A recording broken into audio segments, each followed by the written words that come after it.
I have a sweet at the end of the world. This video is purely for entertainment and does not infringe on copyrights or laws. The rights to the novel and image belong to the original author. We do not claim ownership. Don't like waiting and want to listen to this fanfic in full now? Subscribe to our Patreon, where you'll find the best fanfics. Chapter 526, The Ignited Fuse. On the evening of October 31st, a large-scale terrorist attack occurred at the Munich Opera House in Germany. So far, it has been confirmed that 121 people, including the German president, were killed in the attack, and 31 people, including the Austrian president, were seriously injured. 2 hours after the attack, an explosion occurred in the Munich University Library 2 streets away. No bodies of the victims were found at the scene, and it is currently impossible to confirm that the two attacks are related. German police found the bodies of 6 gunmen at the scene of the crime. 4 of them were Syrian men, and the other 2 were from Somalia and Libya. The police confirmed that all 6 were refugees registered in refugee camps in the suburbs of Bavaria. No individual or organization has claimed responsibility for the attack. For security reasons, the police have temporarily closed the refugee camps in Bavaria. Many embassies lowered their flags to half-mast to express their condolences. Casper of the National Counter-Terrorism Office resigned. This morning, Krit Petri, leader of the new anti-refugee far-right party Alternative for Germany, gave a speech in the Bundestag, severely condemning German Chancellor Merkel for being too soft on the refugee issue, and it was those refugees who brought terrorism. Krit's speech was denounced by many parliamentarians as extreme and irrational, but won applause from the audience outside the venue. Analysts commented that this incident may make the support rate of the Alternative for Germany reach a new high. Some time ago, the Christian Democratic Union, CDU, led by Merkel had lost the dominance of the Württemberg and Palatinate constituencies, and after this incident, Bavaria and neighboring constituencies will turn to the Alternative for Germany. The scene changed from inside the parliament to outside the venue. The reporter handed the microphone to a German man with the German tricolour flag painted on his face. Before the reporter asked a question, the man roared with spit flying. "Close all the refugee camps. I've had enough. Ask Merkel for me. Do you have to wait until those scum greet all the women in your family before you use your brain to think about what the German people are thinking? It shouldn't be Possum who died in the opera house, it should be you. It's you, Merkel." He raised his hand to turn off the TV. Jiang Chen leaned on the sofa, tapping the rhythm lightly on the armrest of the sofa. It had been a day since he crossed the German-Austrian border. At this moment, he was sitting in the lounge of the New Zealand Embassy in Austria in Vienna. Because it is a small country, limited by influence and financial budget, the embassy established by New Zealand is not as grand as that of China and the United States. It just bought a 2-story office with a total area of 500 square meters on Metternich Street near the city center, and converted it into the embassy's residence. By the way, turn left and you will see the Argentine embassy. After crossing the German-Austrian border and separating from Evelyn, Jiang Chen walked to the nearest town and then dialed the embassy's phone number. After receiving his call, Ambassador Bram to Austria immediately arranged 2 cars to drive to the border town, took him back to the embassy office in Vienna, and arranged a guest room for him and Aisha to rest. The 4-starring trade bodyguards who followed Jiang Chen also stayed in a nearby hotel under the reception of the staff. Just kidding. Who in public office in New Zealand doesn't know the impact of starring trade on New Zealand's political arena? It is precisely because of this that Bram was very attentive when receiving Jiang Chen, and it can be described as meticulous. The sky outside the window was just getting light, and Aisha was still sleeping soundly in bed. Because he was not sleepy, Jiang Chen got out of bed early and sat on the sofa in the living room to watch TV. There was no suspense. The morning news on various channels had been dominated by the Munich terrorist attack, just like the attacks in Paris, France and Brussels, Belgium in the first half of the year. Everyone was condemning, angry, and praying for the victims. In terms of form, the public opinion reactions to the several attacks were not fundamentally different. But judging from the seriousness on Evelyn's face, this attack will ignite a long-buried fuse. What will it explode? Jiang Chen muttered to himself, and his eyes swept to the map of Europe on the wall. At this moment, there was a knock on the door at the entrance. Glancing at the closed door of the bedroom, Jiang Chen said casually, "Please come in." The door opened, and it was Ambassador Bram who appeared at the door. After opening the door, he did not go into the house, but just stood at the door and said with a smile on his face, "Mr. Jiang Chen, someone outside the door wants to see you." "Who?" Jiang Chen asked with some surprise. "An old man named Thaddeus. He claims to be Rothschild's butler." It was a very unexpected visitor. Although Jiang Chen thought that Rothschild would send someone to see him to resolve the misunderstanding and repair the rift in the relationship between the two sides, he did not expect that the person sent was Thaddeus. "I'm glad you didn't turn me away, Mr. Jiang." Jiang Chen had already seen Thaddeus's level of Chinese, so he was not surprised that he could use colloquialism so freely. "You're joking. No matter what, I won't turn you away." Facing the kind-hearted old butler, Jiang Chen smiled and said, "Before we start the topic, please allow me to apologize for my poor hospitality the day before yesterday. I hope Mr. Jiang can forgive me." "Of course, but I need an explanation for the explosion in the library." Hearing this, Thaddeus sighed. "Master Carmen swears in the name of the Rothschild family that the explosion has nothing to do with us. I promise you that we will find out who launched the despicable assassination and threw dirty water on the name of Rothschild, causing a rift in our friendship." Since Thaddeus had already said this, Jiang Chen naturally didn't want to embarrass him anymore, so he walked down the stairs and accepted the Rothschild family's statement, believing that the explosion in the library had nothing to do with them. It had nothing to do with them in the first place. After all, the explosion was directed and acted by Jiang Chen himself. "No matter who they are, I will make those rats pay the price." But this play had to be played to the end. Jiang Chen said in front of Thaddeus in an angry tone. After sending Thaddeus away, Jiang Chen looked up at the wall clock and saw that it was getting late, so he returned to the bedroom to wake Aisha up.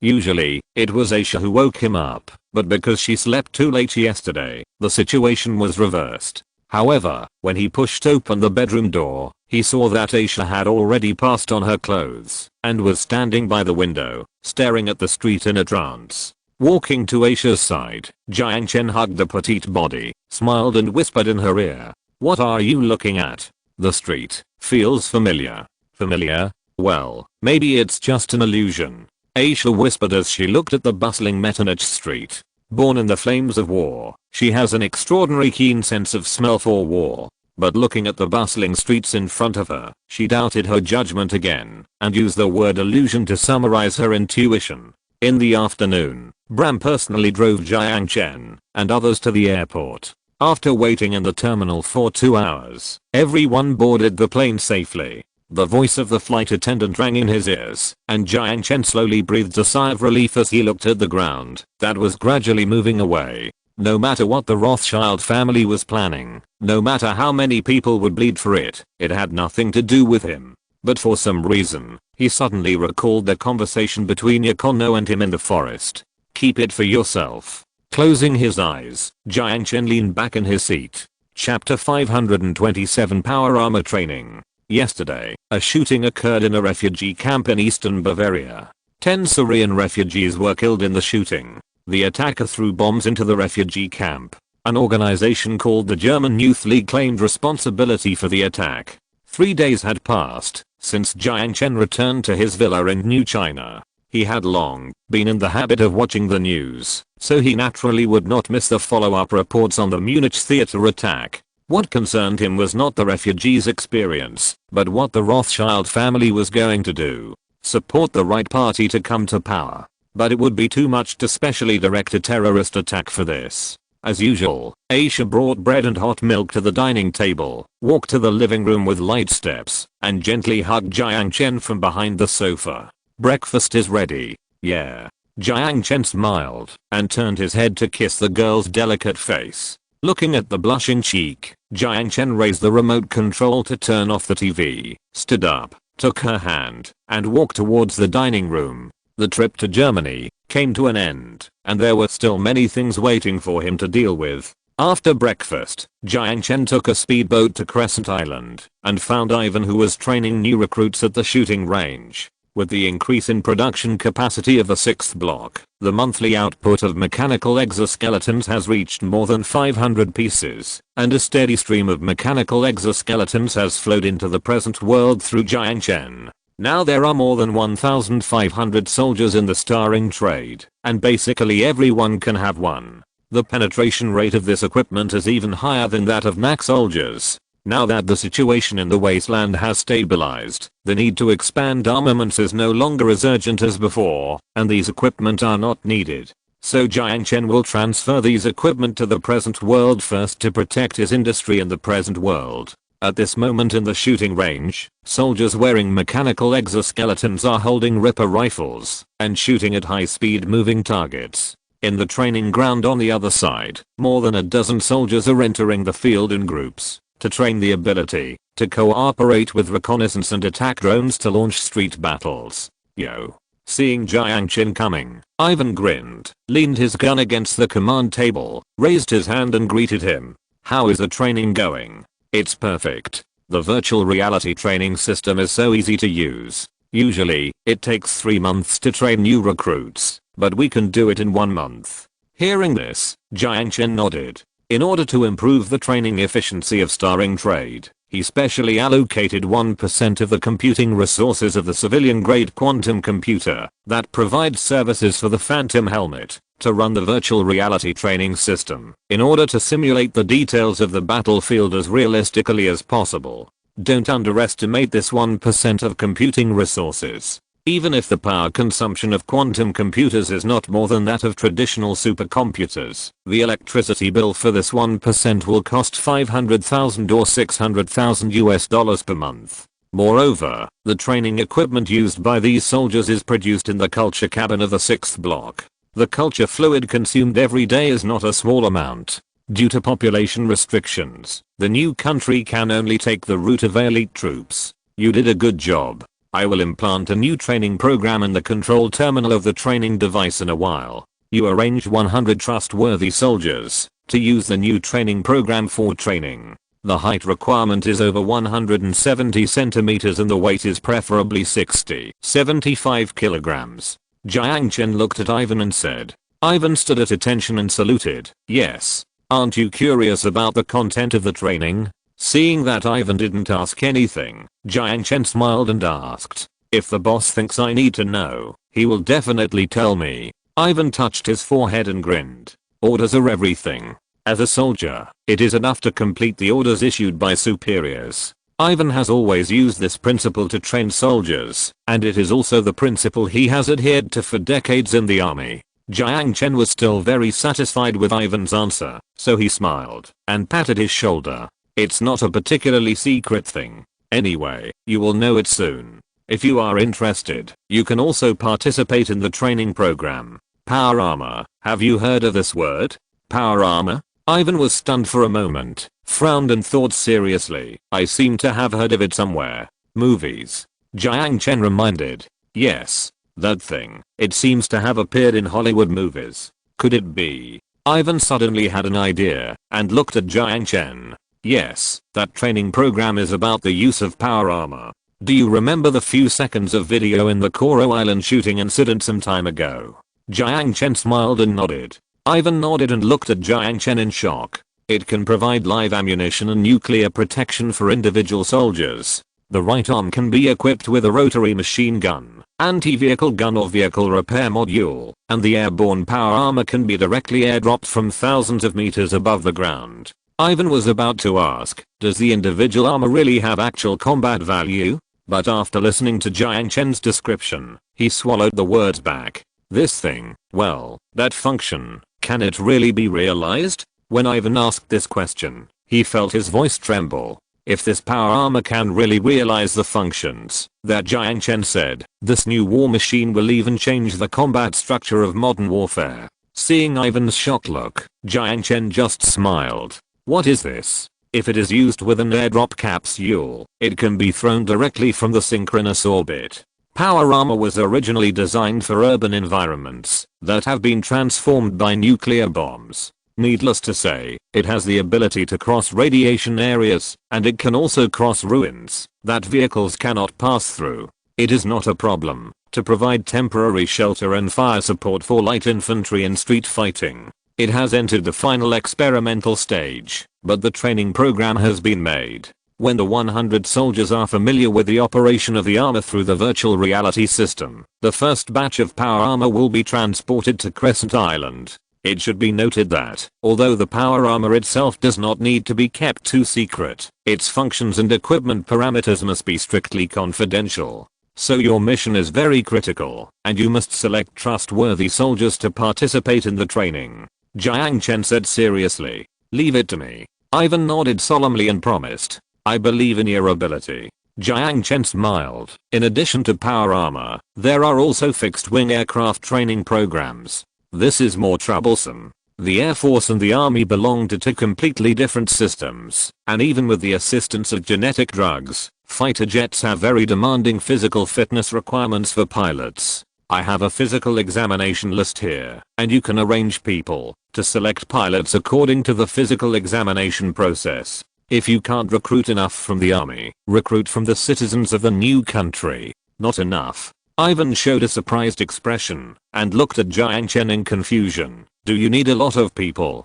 Jiang Chen shook his head. Only 20 people are enough. Only 20 people. There are 1,568 registered soldiers in starring trade. How can you not find only 20 people? Ivan said in disbelief.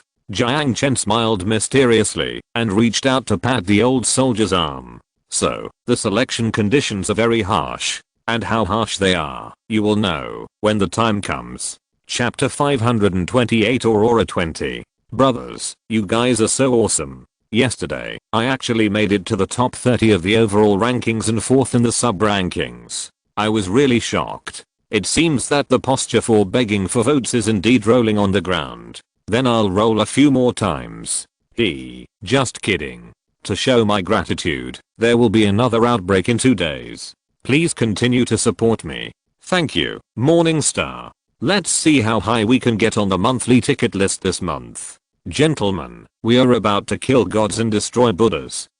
The end of the world. After more than half a month of hard work, the alien nests on the west side of Wanghai City have been basically cleared. In addition, NAC soldiers have deployed 11 checkpoints along the Huangpu River, blocking all bridges from the west city to the east city, to prevent the aliens from spreading from the east to the west. Now the entire west district, whether it is the alien nests on the surface or in the sewers, has been cleared by mercenaries and NAC troops. Although mutant cockroaches and rats are difficult to eradicate, zombies, meat mountains, and even death claws are no longer seen in the entire west district. Conquered by the NAC's military power, the survivors of all sizes in the west district of Wanghai City have submitted to the rule of the NAC. The mercenary groups and predator groups that were originally dishonest have also changed their ways or moved away. After witnessing the overwhelming rain of rockets, they really can't bring up the idea of resistance. The NAC has used its military power to declare its dominance over Wanghai City.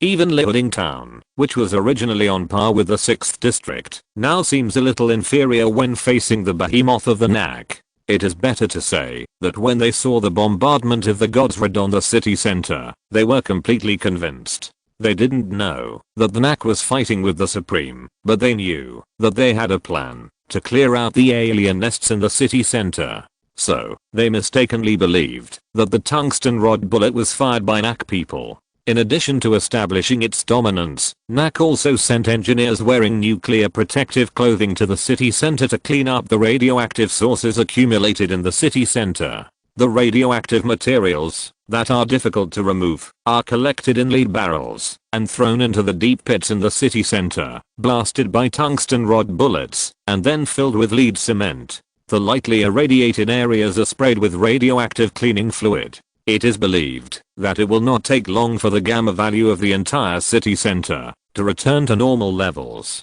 In addition, there are exploration teams sent to the Atomic Energy Company, Scientific Research Center, and the ruins of the industrial base to search for pre-war technology. All collected technical documents will be sent to Camp 27 for summary and classification. The city center protected by radiation is like a treasure that has not been spoiled. Many technical data hidden in the underground bunkers are well preserved and of high value. More than 1,000 scientists in Camp 27 immediately became busy. The Huangpu River that runs across Huanghe City is like a Berlin Wall. On the left is the orderly and stable NAC occupied area, and on the right is a chaotic reservation. With the end of the alien tide, the survivor groups in the East District have returned to their homes built on the ruins from large survivor bases such as Liuding Town to start their lives again. However, after witnessing the gap between the two sides of the Huangpu River, there is no need for too much publicity. The survivors who yearn for the safety and stability of the West District have moved to the west bank of the Huangpu River with their families. The NAC checkpoint occupying the Huangpu River Bridge did not stop their migration, but all survivors who migrated from the East District to the NAC-ruled area to settle down must surrender dangerous goods such as nuclear grenades and mini-nuclear bombs in accordance with regulations. The policy of denuclearization has been promoted from the 6th District to the entire NAC-ruled area. At this moment, Huanghe City Airport.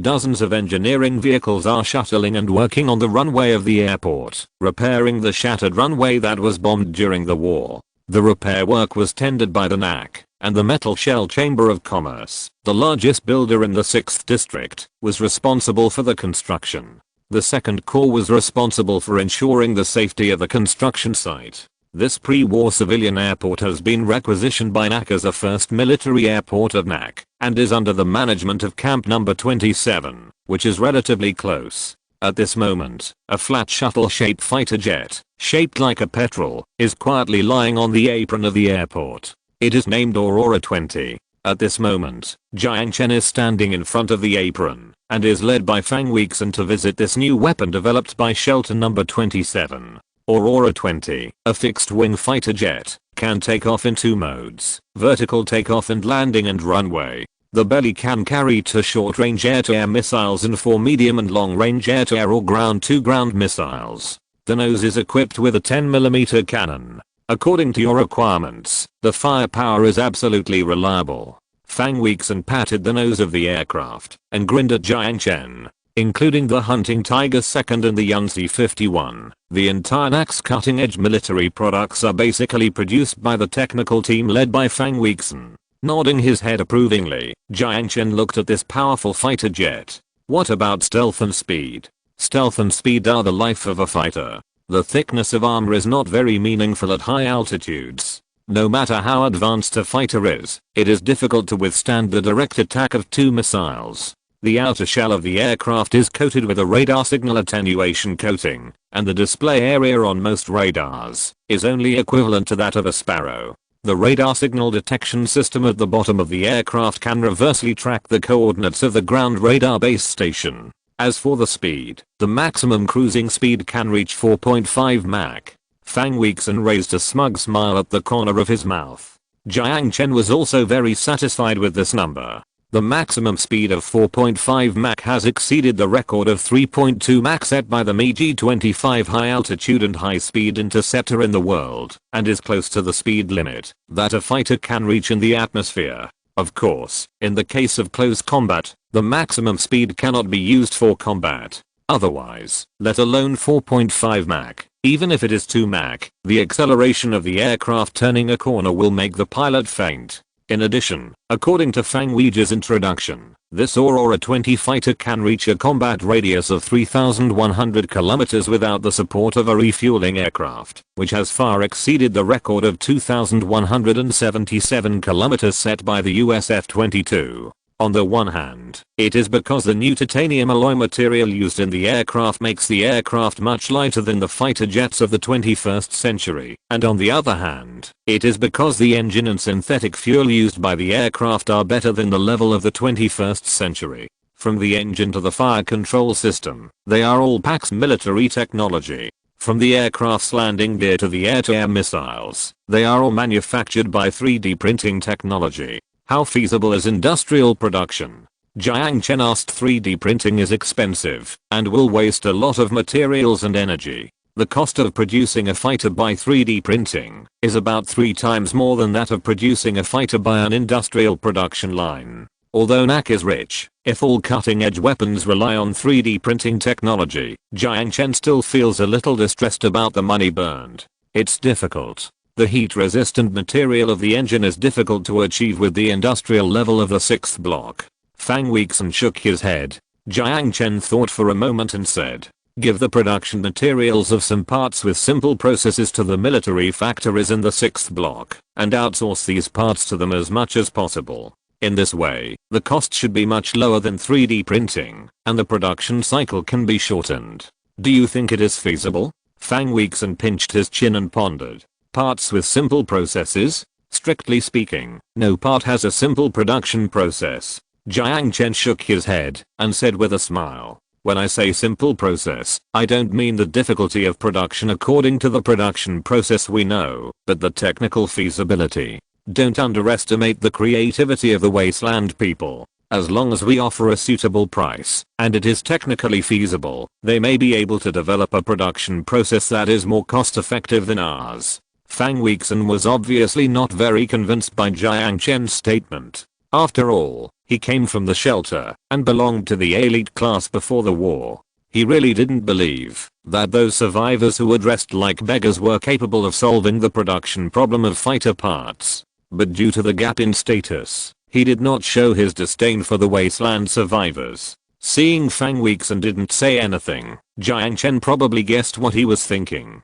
But he just smiled and didn't say much on this issue. Fang Weixin is very arrogant, but this arrogance is not arrogance without reason, but comes from his rigor in technology. Science and technology are two different things. The former determines the development space of the latter, and the latter determines the practical value of the former. The survival of the survivors in the cruel apocalypse has proved the creativity of the survivors. But you can't expect a group of refugees to be competent for the work of technicians. Well, if you insist. Let me think about it. Screws, wings, cockpit covers, ejection seats, operating interface shells and the like. About 60% of the basic parts are not very difficult to make technically. Fang Weiji said with a sigh of giving up. Very good. Jiang Chen nodded, patted the technician's shoulder with satisfaction. List these parts in detail in a table, and give it to Zulu. The rest of the parts will still be produced by 3D printers. Understood. Fang Weiji nodded slightly. They are only responsible for research and development, as well as building the first prototype, providing drawings and production details. As for the specific matters of production, the military factory at the Fishbone base will be responsible for it, and scientists like them don't need to worry too much. Regarding the next scientific research project, Jiang Chen paused, looked at Fang Weiji and said seriously, I hope you can develop an airship that can stay in the air for a long time, has armor protection capabilities and basic firepower. Airship? Armor protection capabilities? Fang Weiji was stunned and frowned slightly. Is it still made of steel? Is it difficult to achieve technically? Seeing Fang Weiji's embarrassed look, Jiang Chen asked. No, it's not difficult to achieve technically, but I have never heard of such a weapon as an airship. Fang Weiji said helplessly. He said he had never heard of it, naturally only before the war. Not to mention before the war, airships, which are air units with poor maneuverability and large targets, were eliminated as early as the beginning of World War II. Although it is not very difficult to build a steel airship with 22nd century technology, Fang Weiji is deeply skeptical about how cost-effective such a weapon can be. So he tactfully said that he had never heard of such a weapon, and hoped that Jiang Chen would change his mind. It doesn't matter. We didn't have one before the war. We can just build one from scratch using pre-war technology. However, Jiang Chen did not change his mind. But to build such an air fortress, the amount of steel, titanium alloy, copper, and aluminum required will be astronomical. From the perspective of cost performance, is this thing really meaningful? Fang Weiji questioned. Of course it is meaningful, Jiang Chen said with a smile. As he spoke, he looked at the sky outside the airport. It was clear there, but in the distance, it was still cloudy. Following Jiang Chen's line of sight, he asked without understanding Jiang Chen's meaning. What is it? Spread our will, our order, and our ideas to farther places. Chapter 529, Mission in Peacetime. Unrestrained technology is dangerous, even more dangerous than zombies and aliens. On this planet, surrounded by radioactive dust, Jiang Chen has reason to believe that the deformed seeds cannot only germinate in Wanghe City. Mutants, cannibals, predators, zombies, aliens, unrestrained artificial intelligence. In the final analysis, these monsters are the products of excessive expansion of technology and abnormal growth of civilization. They should be corrected. Wherever the iron boots of NAC step on, all heretics will be eliminated. This propaganda slogan was printed on the gate of the 6th block for all businessmen and tourists entering and leaving the 6th block to admire. After the large-scale alien elimination operation, the 6th block has become a place longed for by survivors in Susao and Hangzhou province, and even the entire Pan-Asian Huangsha district. Merchants and wanderers have taken the legend and flag of NAC to a farther direction. That powerful and stable force is trying to achieve a great cause that the world united government has failed to achieve, restoring order. They can't do it, not because they don't have the ability, but because they lack the courage to take responsibility and face reality. Put yourself in their shoes. Would you rather face a bombed and devastated world, or would you rather arrive in a new world and start over? In fact, there is no difference between the two, but the latter is easier to accept. Sitting in the marshal's office in the parliament building in the 6th block, Jiang Chen tapped the cigarette butt between his fingers into the ashtray and talked to Zhao Chenwu, who was sitting on the sofa opposite. A very novel point of view. Zhao Chenwu shrugged, picked up the teacup on the table, and took a sip, smacked his lips, and said with emotion, "Good tea. Speaking of which, did Mr. Marshall invite me here just to have a tea party?" "Of course not." Jiang Chen smiled and leaned back in his chair. "You are the Speaker of the Parliament. I hope to send a signal to the Parliament through you." "What signal?" Zhao Chenwu put down the teacup and sat up a little straighter.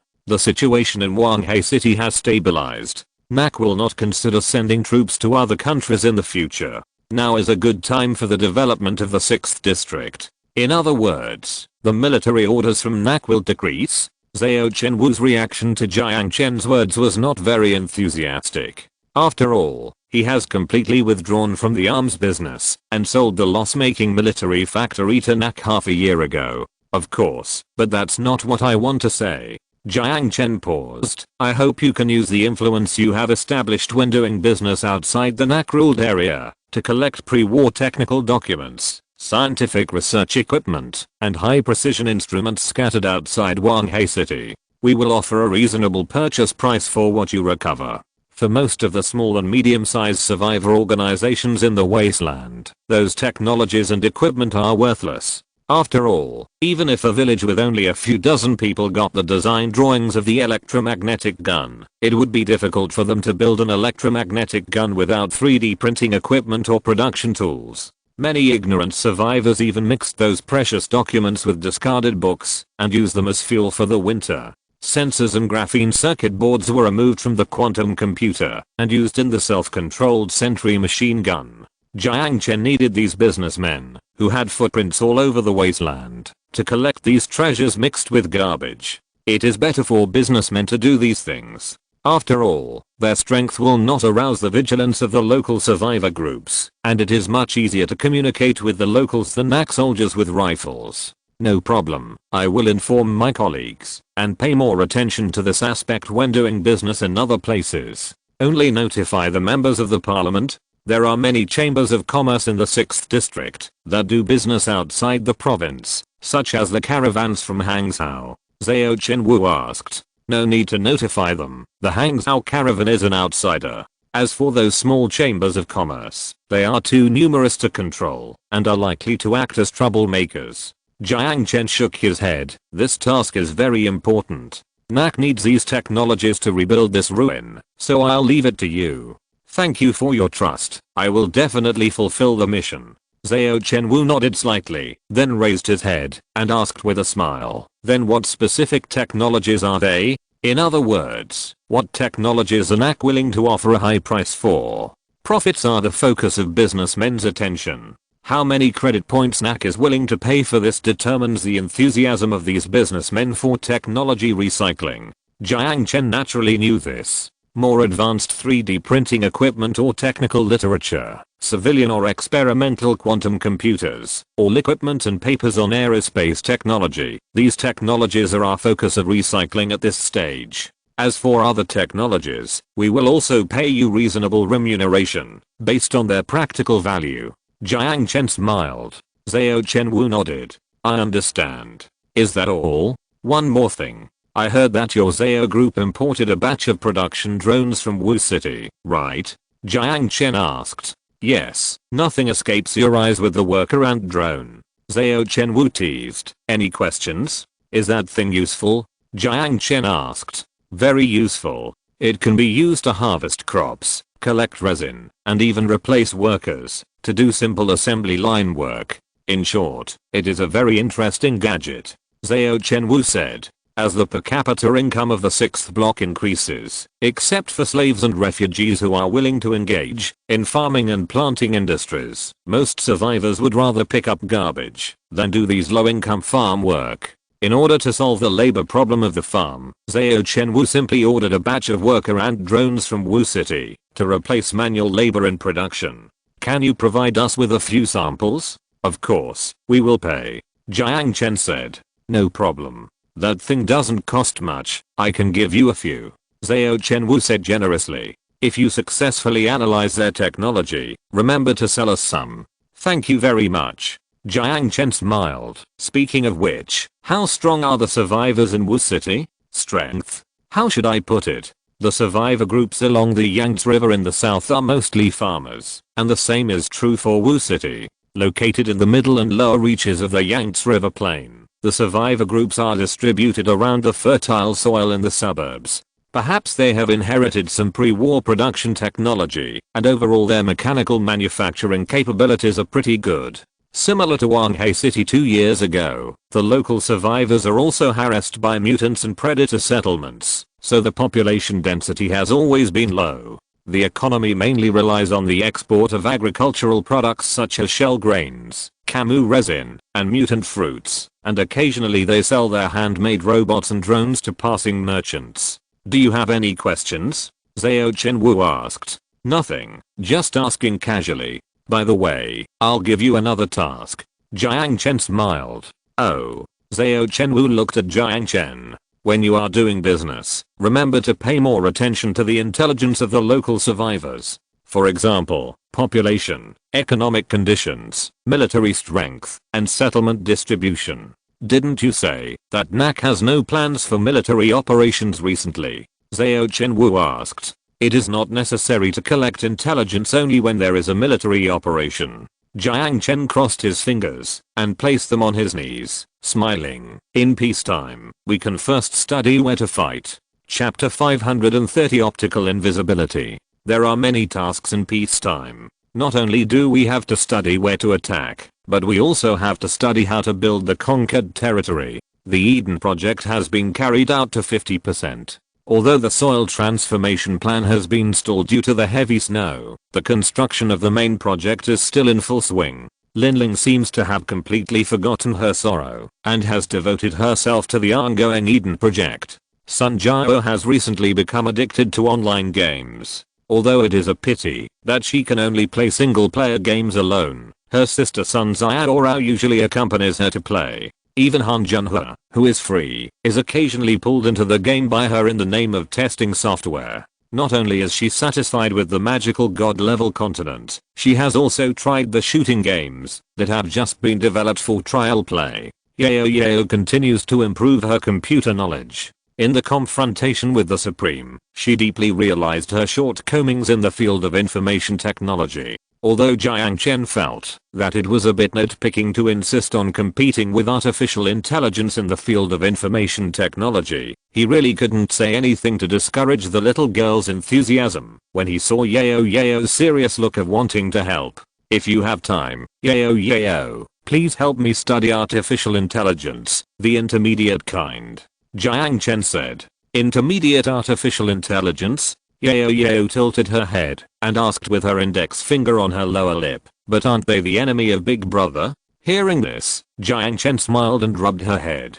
The enemy is not artificial intelligence, but unrestrained artificial intelligence. If you can develop a safe artificial intelligence that will never betray humans, then Yao can be of great help. Although it was difficult, Yao still nodded seriously. Yes, Yao will work hard. After kissing her fair forehead, Jiang Chen rubbed her blushing little head again lovingly and got up and walked out of the house. Before Jiang Chen returned to the real world, good news came from shelter number 27 again. The reverse engineering of the optical cloaking device and Gauss rifle seized from the Church of Dusk has been completed.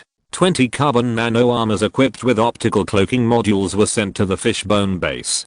10 of them were assigned to the Stalker Corps by Jiang Chen, and the other 10 he was going to take to the real world to arm his ghost agents. It is called the Invisible Cloak. This carbon nano armor looks like a black jumpsuit composed of hexagonal grids. The material has both toughness and softness. The most critical optical cloaking function will make the wearer a true ghost. In addition, shelter number 27 also produced a sample of a Gauss rifle through 3D printing technology, as well as more than 100 special electromagnetic bullets for Gauss rifles. This rifle has extremely strong penetration and relatively weak recoil, but in contrast, the cost of ammunition is much higher than that of ordinary rifle ammunition.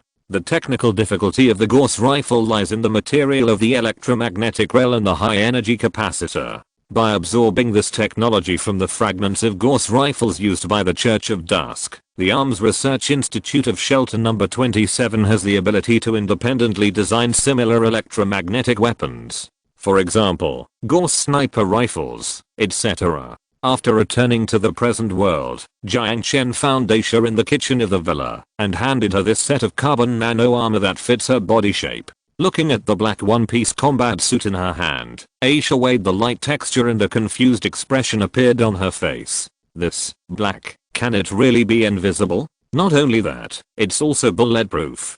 Don't worry about these appearances. Jiang Chen waved his hand. Aisha nodded, reached out to unbutton her clothes, and began to take off her clothes. Wait, are you going to change now? Jiang Chen hurriedly stopped her and said embarrassedly. Changing clothes in the kitchen always feels a bit weird. Don't you want to try it on? Aisha tilted her head with her fingers on the buttons at the collar. Well, let's give it a try. Damn, I've seen it countless times. Why am I still shy? Complaining to himself in his heart, Jiang Chen raised his hand and coughed lightly to cover up his embarrassment and honestly feasted his eyes. Seeing the slightly embarrassed look on Jiang Chen's face, Aisha's mouth curled slightly with satisfaction. At the same time, the slender fingers slid across the buttons on her chest. Aisha's movements were very fast. In less than half a minute, as her jade fingers zipped up the collar, the whole set of black combat uniforms was already on her body. The soft carbon nanomaterial fits her beautiful figure, outlining the budding curves like a tights. After casually moving her limbs, Aisha's face gradually showed a touch of surprise. After hesitating for a moment, she waved her hand, pulled out a sharp knife from the kitchen rack, and swung it at her left arm. No harm. At this time, the surprise on Aisha's face had turned into shock. Although the carbon nano armor has bulletproof and stab-proof functions, it is best not to use it as a mechanical exoskeleton. After all, defense is not its strength. Being hit by bullets multiple times may cause the carbon structure to be damaged, making it lose its bulletproof ability. It is difficult to repair this thing if it breaks. Jiang Chen reminded, the more high-tech things are, the more precious they are. If the armor suffers excessive damage, the optical invisibility function may even fail. Aisha nodded seriously, put the sharp knife back on the kitchen rack, turned around, and looked at her clothes. Does it look good? Of course it looks good. Is this what you are concerned about? Jiang Chen said embarrassedly. No. I just feel that this dress is a bit embarrassing to wear out. Aisha said a little embarrassedly. Try the button at the collar. Jiang Chen smiled. Aisha was stunned for a moment, then raised her hand to the collar that fit her neck, groped along the edge, and found a button the size of a grain of rice. She pressed the button hesitantly and was surprised to find that the blue arc flickered slightly and her figure began to fade gradually and finally became completely transparent. Raising her hands, Aisha stared at the invisible hands in a daze, muttering, "What's going on?"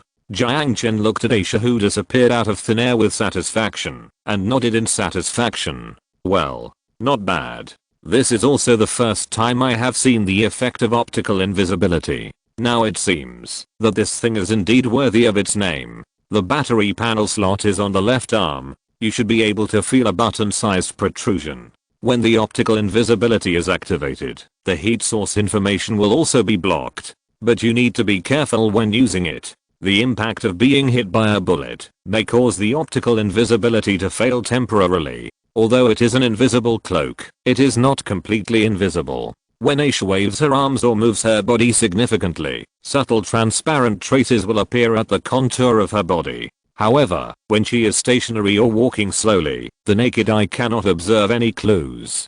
But, how can I use the weapon in this state? Aisha asked, looking at her hands, after pressing the button on her collar again, to end the invisible state. Hearing this, Jiang Chen took out a holster from the storage space, handed it to Aisha, and smiled. Don't worry about the weapons. Since there are equipment that can make people invisible, there are naturally equipment specially made for weapons. This holster can be connected to the back of this carbon nano armor. When the optical invisibility is activated, the weapons, magazines, daggers and other equipment connected to the holster will also enter the invisible state. Of course, you have to pay attention when changing magazines and shooting. The magazines and muzzle flames that are out of the holster will expose their positions. It is precisely because of these reasons that it is more appropriate to use the Gauss rifle without muzzle flame as the main weapon in the optical invisibility state. After putting on the holster, Aisha took the Ghost sniper rifle and Type 11 pistol from Jiang Chen. After connecting the weapons to the holster and activating the optical invisibility again, the weapons and people disappeared together. It's really amazing. After ending the optical invisibility state, Aisha returned the weapons to Jiang Chen and exclaimed, "How about it? Are you satisfied with this new clothes?" Jiang Chen smiled. Aisha nodded with a slight blush on her cheeks. Yes, with this equipment, the ghost agent's combat effectiveness will be greatly improved, and she will be able to better protect Jiang Chen.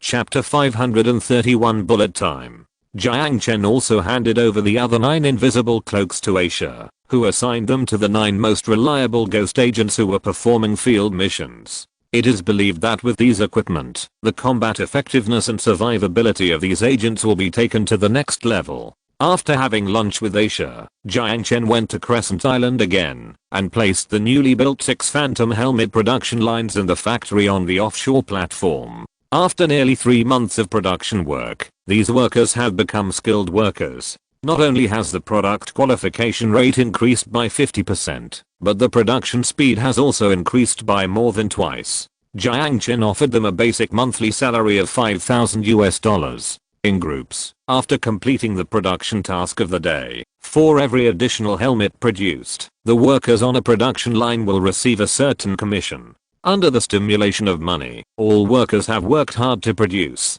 Now the inventory of Phantom helmets has reached 50 million pieces. Including the newly added 6 production lines, the monthly output of Phantom helmets will reach 20 million pieces. At the beginning of the release of the Phantom helmet, the target of 20 million helmets had already been exceeded. By the time the helmet is first released in late December, it should be no problem to produce 70 to 80 million helmets. The factory director in charge of production is named Liu Sangrang. While the engineering robot was installing the new production line under the escort of the soldiers of Starring Trade, he happily reported his work to Jiang Chen. This factory director Liu is also quite interesting. He is one of the few college students in Singapore who has studied abroad. 5 years ago, he studied human resources at the University of Auckland in New Zealand, and he is an alumnus of the current president of Singapore, Zhang Yaping. After graduation, he returned to Singapore and inherited his father's sugarcane land, but soon lost the land due to the tripartite agreement between the Wang family, Johnny, and President Edward, and suddenly changed from a landlord to a fisherman. Later, President Zhang Yaping came to power, and Starring Trade Capital entered Singapore. Seizing the opportunity, he immediately sold his fishing boat and signed up for the army. Of course, he was obviously not a soldier, so he was assigned to a logistics unit. Later, with his outstanding performance at work, he was smooth but principled, tight-lipped, and cautious, so he climbed to his current position and was assigned to the Phantom helmet factory as the factory director. When Jiang Chen asked about security issues, Liu Songrong smiled and patted his chest and said, "Boss, don't worry. This factory has never had a safety problem under my management. Everyone has to go through a security check when entering and leaving the factory. I will personally check it. Don't even think about taking out a screw in the factory. Anyone suspected of smuggling will be sent directly to the access control room. If it is confirmed that there is a problem, you will be fired directly. The so-called access control room is simply a sentry post stationed by the soldiers of Starring Trade. Workers entering the access control room will not receive any inhuman treatment, but will only be given a shot of truth serum by the nurse millimeters who serves as a military doctor. Once confirmed as a commercial spy, they will be politely sent out of Crescent Island. Not only will they lose this high-paying job, but they will also have to take back the employee housing provided by Starring Trade. According to the severity of the case, Xinghuan Trade reserves the right to file a lawsuit in court and pursue criminal responsibility. Starting from December, the ship of Denmark's Maersk Group will come here to transport the helmets in stock. I need you to prepare at least 80 million pieces before the end of the month. Can you do it?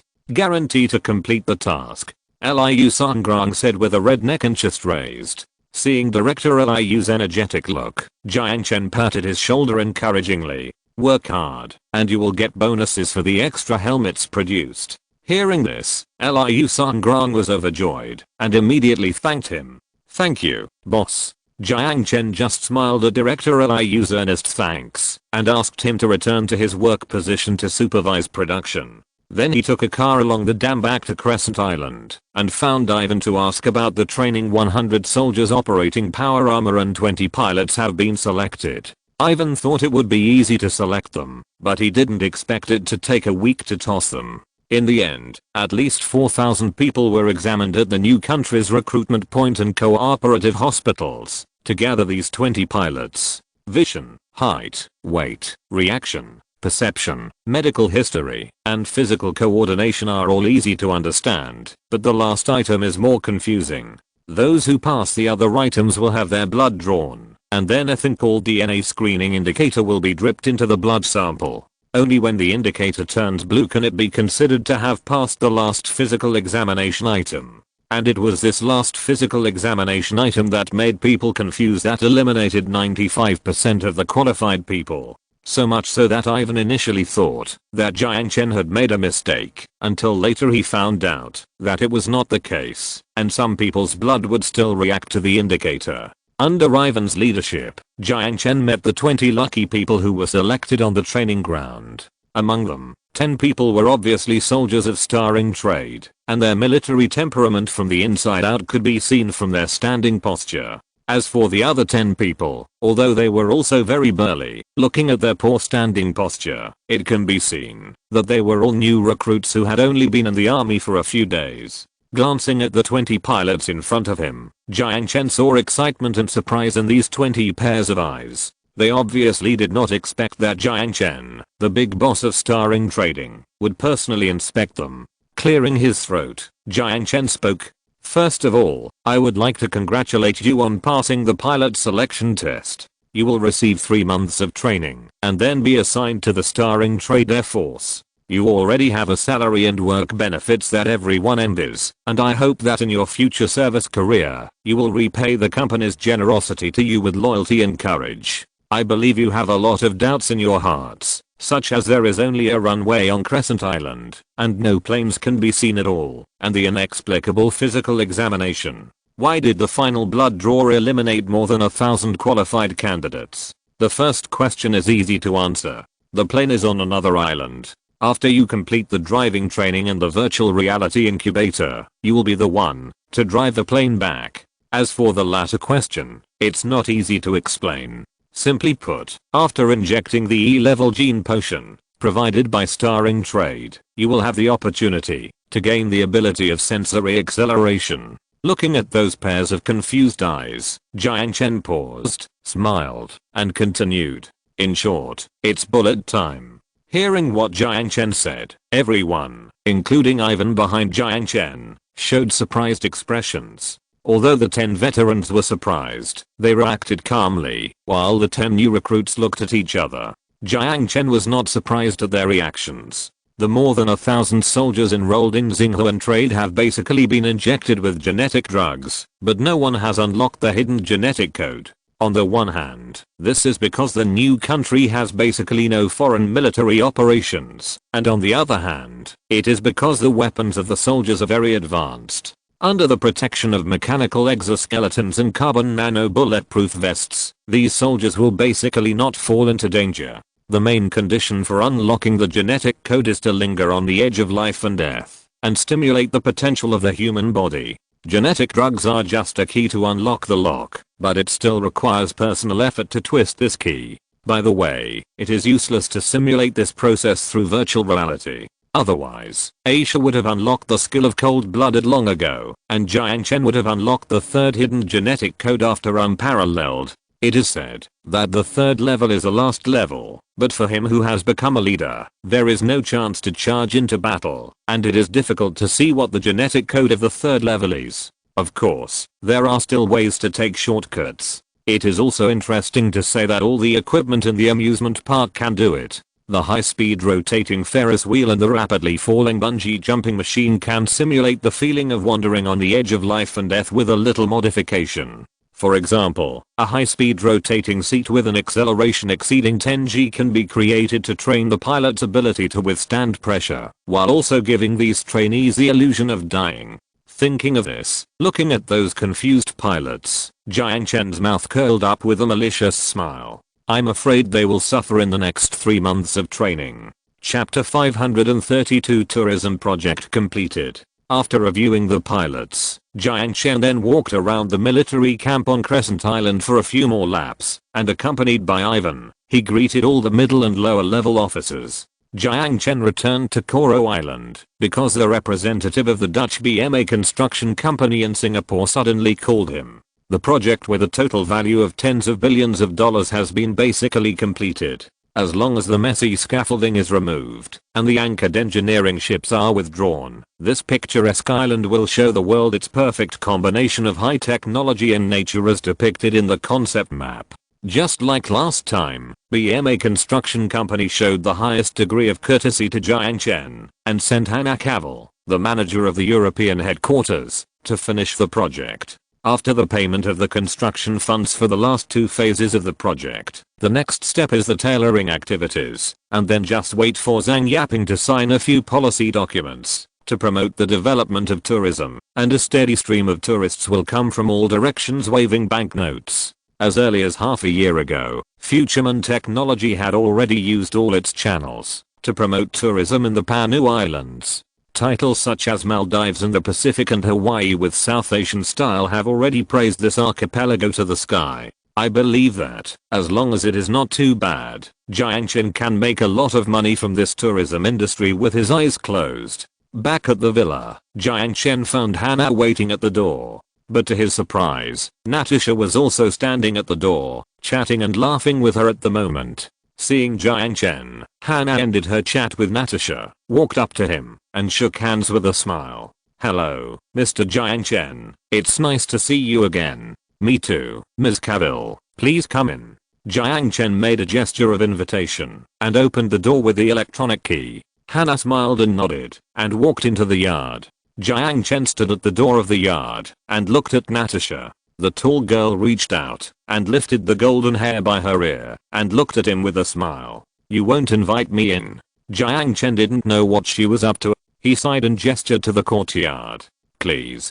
After entering the house, Natasha did not interfere with Jiang Chen and BMA Construction Company's business. She went to the kitchen to get champagne, as if she were at home. After a while, she disappeared. Jiang Chen ignored her. There were cameras everywhere in the villa. With Natasha's intelligence, it was impossible for her not to know this. Sitting in the living room, Hannah showed Jiang Chen the plan for the ribbon-cutting ceremony of the project, the description of each facility and the quality inspection certificate, as well as all the photos of the finished project. He was very satisfied with the finished product produced by BMA Group. As for the pile of quality inspection documents, Jiang Chen just glanced at them roughly. With a trustworthy supervisor always watching the construction site, he was not worried about any shoddy work. and with the reputation of the Dutch BMA construction company, they were unlikely to ruin their own signature business. If there were serious construction quality problems, the fines for this large contract of nearly $8.7 billion alone would bankrupt them. After paying the $4.7 billion for the follow-up project, Jiang Chen sent Ms. Han out of the door and enthusiastically said that if there were any more development projects, he would definitely contact their company. After seeing off the BMA representative, Jiang Chen returned to the villa and began to look for the Russian girl who disappeared shortly after entering the house. At first, Jiang Chen thought she had gone to the balcony pool or the dining room on the 3rd floor. After all, she went to the kitchen to get champagne at the beginning. But to Jiang Chen's surprise, he did not find Natasha on the 3rd floor. The girl was in the gym on the 1st floor, lying on a fitness chair at the moment, wearing the phantom helmet produced by future technology on her head. The champagne was placed on the wooden floor beside her, and the bottle cap had not been opened. It is estimated that she happened to find the helmet in the gym when she passed by, so she changed her mind and walked in. This girl is really self-conscious. Looking at the flashing green signal light on the helmet, Jiang Chen curled his lips and thought, the internal test has begun, and future technology's immersive virtual reality technology is no longer a secret, so it doesn't matter if she plays with it for a while. The things that really need to be kept secret are the smart medical cabin and virtual reality cultivation cabin in the basement. But speaking of it, she is really defenseless like this. The surging fullness is about to jump out of the t-shirt, and the turned up hem of the clothes faintly reveals the attractive belly button and the well-shaped vest line. His eyes stayed on Natasha for a moment, and Jiang Chen swallowed unconsciously and walked forward to wake her up. But just as he walked to her side, the green light of the signal light jumped to red. After a short flash, Natasha sat up from the recliner and took off her helmet. Shaking her golden hair, she noticed Jiang Chen standing next to her, and a teasing arc appeared at the corner of her mouth. Yo. What are you going to do to me? I'm going to wake you up, Jiang Chen said without hesitation. Really? Natasha raised her hand to lift the hair by her ears, moved her long legs away from the recliner, and stood barefoot on the wooden floor of the gym. It's a very shocking experience. I really don't understand why you guys are always the first to come up with such amazing technology. As she put on her sandals, Natasha looked up at Jiang Chen and looked at him repeatedly with an interested look. This is a company secret. Jiang Chen smiled and responded to her inquiring gaze calmly. Really? Natasha said with little interest. Obviously, Jiang Chen's answer did not satisfy her. The virtual reality online store has been opened in Moscow. Of course, there is also one in Singapore. I don't think you came to me just to experience the phantom helmet. Ignoring the desire to explore in Natasha's eyes, Jiang Chen got straight to the point. Seeing Jiang Chen talking about business, Natasha also restrained the joking look on her face, cleared her throat and said, yes, I came to you today mainly for two things. Is there a quality problem with the nutrient mixture?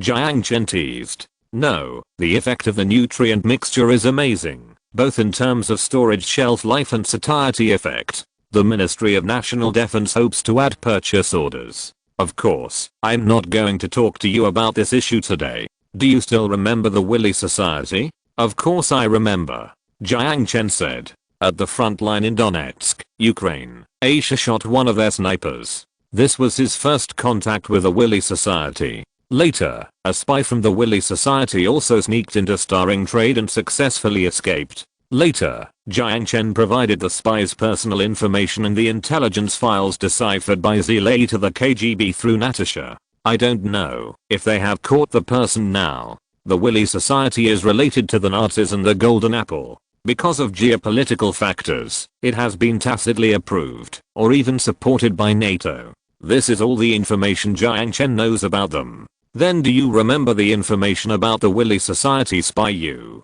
provided us last time? Of course. Is there any problem with that? Jiang Chen asked. We have already caught him 2 months ago, Natasha said.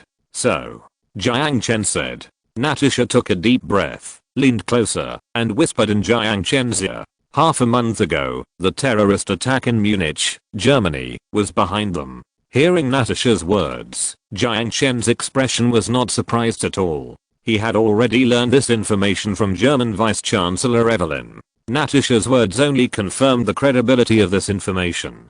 According to the intelligence we have obtained, the weapons and equipment they used to launch this attack came from the Balkan Peninsula, provided by a Slavic arms dealer. And this arms dealer has connections with the Rothschild family. Moving away from the cheek that was close to Jiang Chen, Natasha looked into Jiang Chen's eyes and said meaningfully, "If you're listening to this novel on a channel other than Fanfic World, it means they downloaded and uploaded it without effort. We cordially invite you to visit our channel, Mundo Fanfic Novelos. There you'll find the original version of this story and you can explore many other novels of various genres. We're waiting for you to immerse yourself in a world of incredible novels." Chapter 533 The Leaker. I heard that you have a close relationship with the Rothschild family. It's just business dealings. We think so too. According to the intelligence we obtained, they sent spies to approach you in October. If your relationship is close enough, they don't have to distrust you so much. But speaking of it seems that you let that woman climb into your bed. Natasha put her fingers on Jiang Chen's collar and adjusted his collar. There was a hint of sarcasm or jealousy in her tone, and it was hard to tell whether it was sarcasm or jealousy. I drank a little too much that day, and I also got some information from her. Jiang Chen looked away in embarrassment. Indeed, if he was sober, he would never do such an imprudent behavior. Probably. For example, Natasha looked at Jiang Chen with interest. For example, golden apples. When saying this, Jiang Chen had been secretly observing Natasha's pupils. They seemed to be looking for something called golden apples. When she was doing something on top, she asked me what color the golden apples were. "What color is it? It's not gold anyway," Jiang Chen said helplessly, spreading his hands. Hearing Jiang Chen's words, Natasha lowered her head with a frown. "I have provided you with information, and in return, I hope you can also let me know something. For example, what exactly is that golden apple?" Jiang Chen stared at Natasha's eyes and asked in a serious tone. "Sorry, at my level, I only know a little bit," Natasha said. "You are lying." Jiang Chen raised his eyebrows. "I'm protecting you. Knowing what it is will not do you any good. What's more, even the top leaders of the KGB have not reached a conclusion on whether that thing exists." Natasha sighed and said, "To be honest, it feels a bit suffocating to lie with open eyes." Jiang Chen really wanted to tell her that the thing did exist, but its function was not as powerful as you think. It can only receive messages from a special communication channel at a certain time in the future at a specific time. And now, the copycat communication device has been taken to the end of the world by him and thrown in the corner of Lin Ling's laboratory. But he obviously can't do that. Although he didn't think Russia had the ability to reach out and do something to him in order to avoid unnecessary trouble, it was better for the secret to remain buried in the sea forever. "Well, if you insist on not revealing it." Jiang Chen sighed as if giving up and ended the topic. "I hope you don't have any unnecessary misunderstandings." Natasha lowered her eyebrows slightly, paused, and then said, "Back to the topic. Willy directed the terrorist attack in Munich and used the bodies of refugees to forge the identities of the gunmen. Not only Germany, but now the whole of Europe is in chaos because of the refugee problem. When did Russia start to be the world police?" Jiang Chen teased. "It has nothing to do with the world police. Do you know who is the biggest beneficiary of this terrorist attack?" Natasha said, staring at Jiang Chen's eyes. From Natasha's eyes, combined with what he saw in Munich, Jiang Chen had already guessed something, but he still asked softly, "Who?" "Rothschild." Natasha said the name that Jiang Chen expected. Germany's new alternative party, Austria's right party, France, Britain. They bet on those extreme right parties as early as last year when the refugee issue began to heat up. They have been building momentum for the refugee issue through the media and ignited the fuse in Munich half a month ago. What do they want to do? Jiang Chen frowned. No matter what they want to do, they are dangerous. In addition, it's not just us. The CIA is also reinvestigating their dogs and the Rothschild family, a financial monster hiding behind the public eye. If you don't want to participate in the gambling, it's best to distance yourself from the gambling," Natasha said seriously. Facing the serious expression on Natasha's face, Jiang Chen pondered for a moment, raised his head and said softly, I will keep your advice in mind. Hearing Jiang Chen's words, Natasha's mouth curled up with a satisfied smile. This is the first thing. Then what about the other thing? Jiang Chen asked. The second thing is that the 2 Guardian class frigates and the 2 Type 636 kilo class submarines are ready, and the sailors you sent have also been trained. If nothing goes wrong, they will be able to dock at the port of Koro Island in the middle of this month. If you have prepared a deep water port that can dock warships, don't worry about this. After entering the border of the new country, our people will be responsible for guiding the warships into the port. Jiang Chen smiled. The engineering robots he deployed on Coconut Island have converted the dock into a military deep water port with a total of 6 berths. 2 of them are used to dock Guardian class frigates, and 2 submarine berths can dock Kilo class submarines. In that dock, the engineering robots will complete the transformation of the frigates, such as replacing the front-mounted 100mm A190 naval gun with a large electromagnetic gun. As for the 2 Kilo class submarines, Water Drop number 1 will be responsible for completing the transformation. The main reason I came to you today is for these 2 things. After you finish your business, don't you plan to buy me a drink? Natasha smiled. No problem, both champagne and whiskey are in the refrigerator. Of course, I have a ribbon cutting appointment for a project this afternoon, so I won't drink with you. Jiang Chen teased. What a bummer. By the way, where is that little girl who always follows you around? Natasha had just finished her words when Aisha's voice rang out behind her. Here. Natasha turned around suddenly and looked at the little girl sitting next to the recliner, where she was lying in surprise. She didn't even notice when the little girl moved behind her, and the shape of her clothes was a little. Your clothes. Natasha looked at her black outfit. Aisha didn't answer and looked at her expressionlessly as always. But Jiang Chen could still notice that when she saw the surprised expression on Natasha's face, she raised a little smug smile.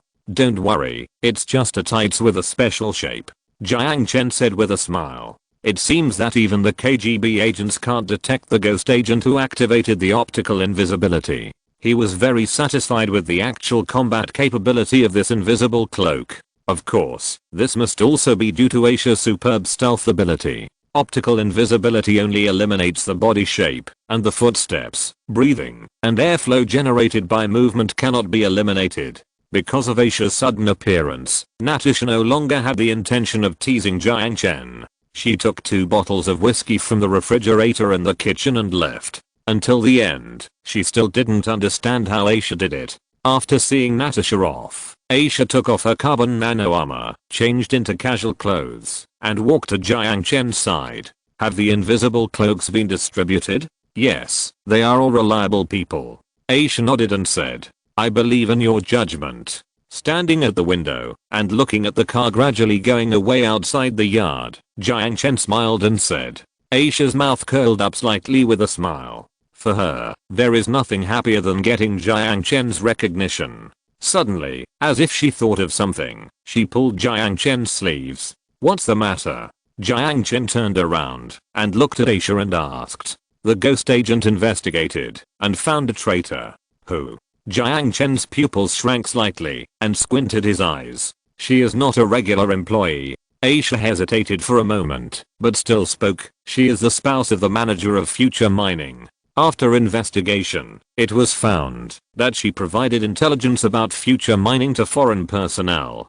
Her name is Sophie. Chapter 534 Betrayal. In a business hotel on Koro Island, the heavy panting stopped. Lying on that strong chest, recalling the afterglow of the previous time, Sophie panted for a long time before slowly stopping. Is it amazing? The pretty boy grinned. Amazing. Where's the stuff? Sophie rolled her eyes at the man. It's in the bag. It won't fly away. Why are you in such a hurry? The man smiled gentlemanly, put his arm around her waist, gently put Sophie on the quilt next to him, then lifted the quilt and sat on the bed. From the side, the lines of his muscles were well proportioned. Not only that, his handsome face was comparable to that of a Korean star. Of course, the most important thing was his size. That didn't look like an Asian. This was also what Sophie was most obsessed with. This is for our future life, baby. The man coaxed her with sweet words, then got up and walked to the table. Wrapping herself in the sheets, Sophie's cheeks were slightly flushed. As early as 2 months ago, they met on Weibo. Li Jian claimed to be a project manager of a commodity processing company in the United States. He was sent to Singapore to inspect business for work. When he saw the photos posted by Sophie on Weibo, he sent her a private message expressing his hope to ask her to take him to visit this strange country as a guide. The appearance of Li Jian rekindled the girl's fantasy in Sophie's heart, moistened the dry soil in her heart, and gave her all the romance and longing that Jiang Yuan could not give her. There is also a certain kind of comfort. At first, Sophie was only half-heartedly compliant with Li Jian's pursuit out of revenge for Yang Yuan's failure to meet her desire to live in a big city and often snubbing her because of work. Later, she was completely stripped of the last layer of defense by his sugar-coated bullets and became his captive. He promised her that he would take her back to the United States to marry and give her the life of her dreams. After Sophie agreed to his marriage proposal, he turned to propose that the negotiation with Future Mining was difficult and the two sides could not trust each other for their own reasons, and hoped that Sophie could help him. He also proposed that, if the negotiation could be completed as soon as possible, they could fly to the United States to get married as soon as possible. Is this the seabed mining technical drawing of Future Mining? Li Jian took out a USB flash drive from her purse and looked through it with interest. Getting up from the bed, Sophie, who was only wearing a top, walked behind the man and hugged him from behind. Electronic file. Although he deleted the confidential part, he certainly didn't think that the deleted document could be restored. Li Jian raised his eyebrows with interest, turned around and gentlemanly put his arm around her waist. Oh, I didn't expect Miss Yu to be a computer expert.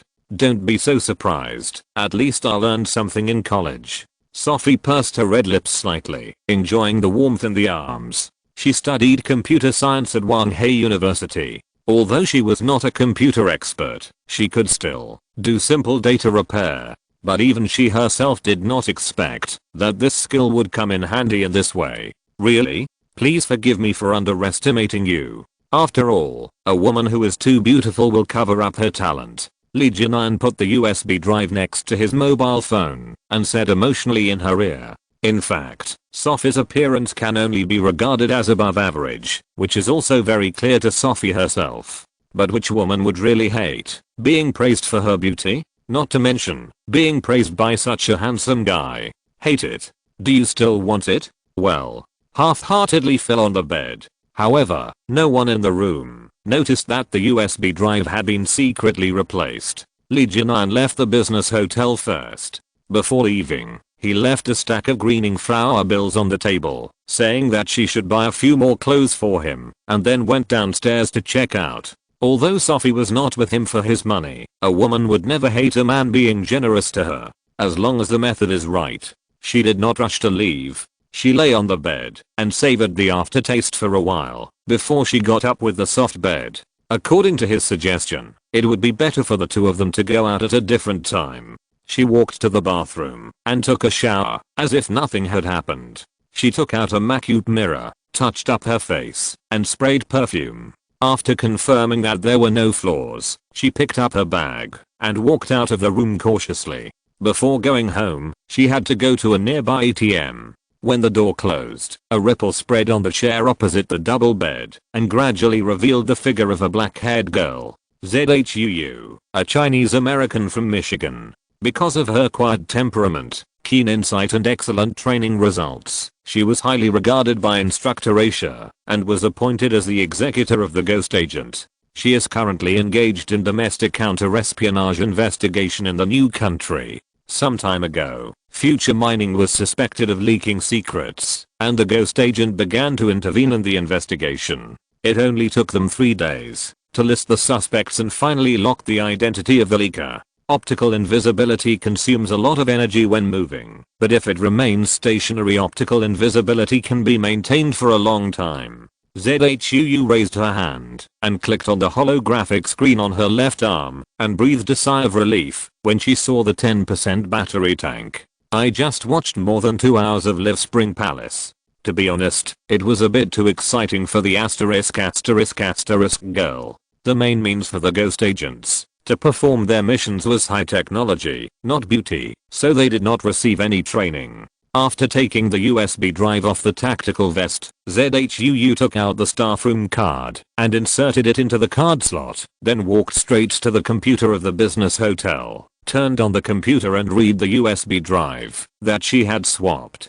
There was only one folder in the USB drive, which was the electronic document that Jiang Chen sent to Yang Yuan, the general manager of Future Mining. After clearing the browsing history with professional technology, ZHUU unplugged the USB drive. Reaching out and pressing on her collar, she skillfully connected to the channel of her superior, that is, his instructor Aisha. The target has been confirmed. The identity of the leaker is Susan, the spouse, girlfriend of Yang Yuan, a senior executive of Future Mining. The target file has been swapped. Very good.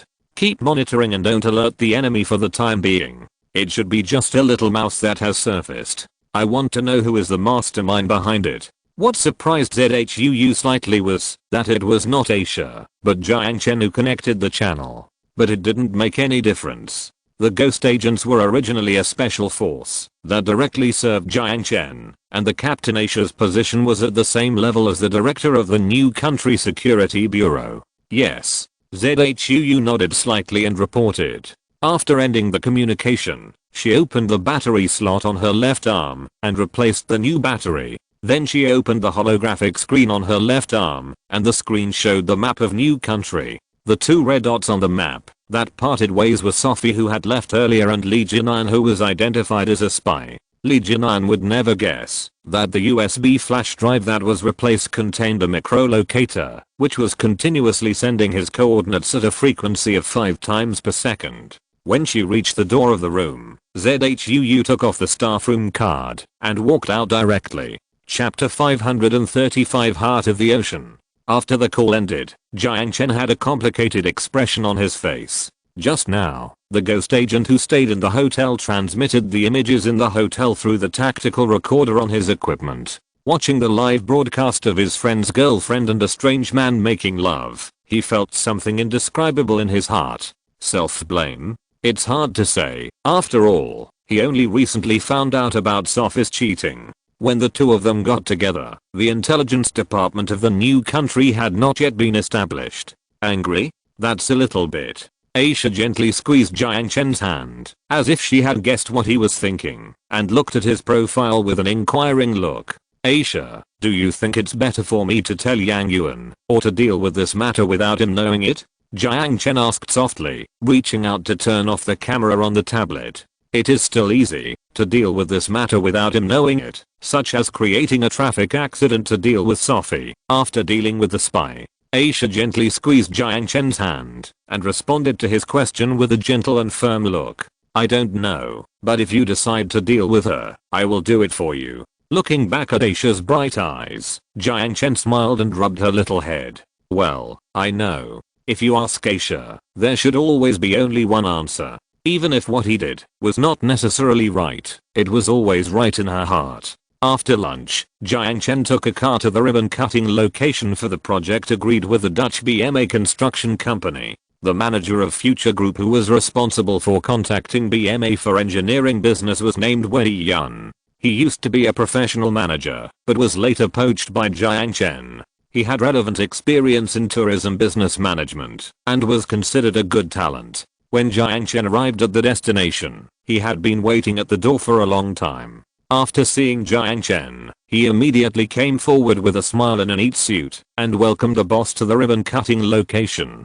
The wave-shaped building stands half on the shore and half is immersed in the sea. The architects of BMA cleverly used modern construction technology to blend natural beauty with steel and concrete. The U-shaped coastal part includes a relaxing beach and a harbor for yachts. The entire building integrates catering, accommodation and shopping, and is committed to bringing the most perfect experience to every tourist who visits here. It is called the Heart of the Ocean. It means the brightest diamond in the entire Pacific Ocean. The entire building cost a total of $600 million, and the cost even exceeded the world-famous Bird's Nest Stadium, 3.5 billion RMB.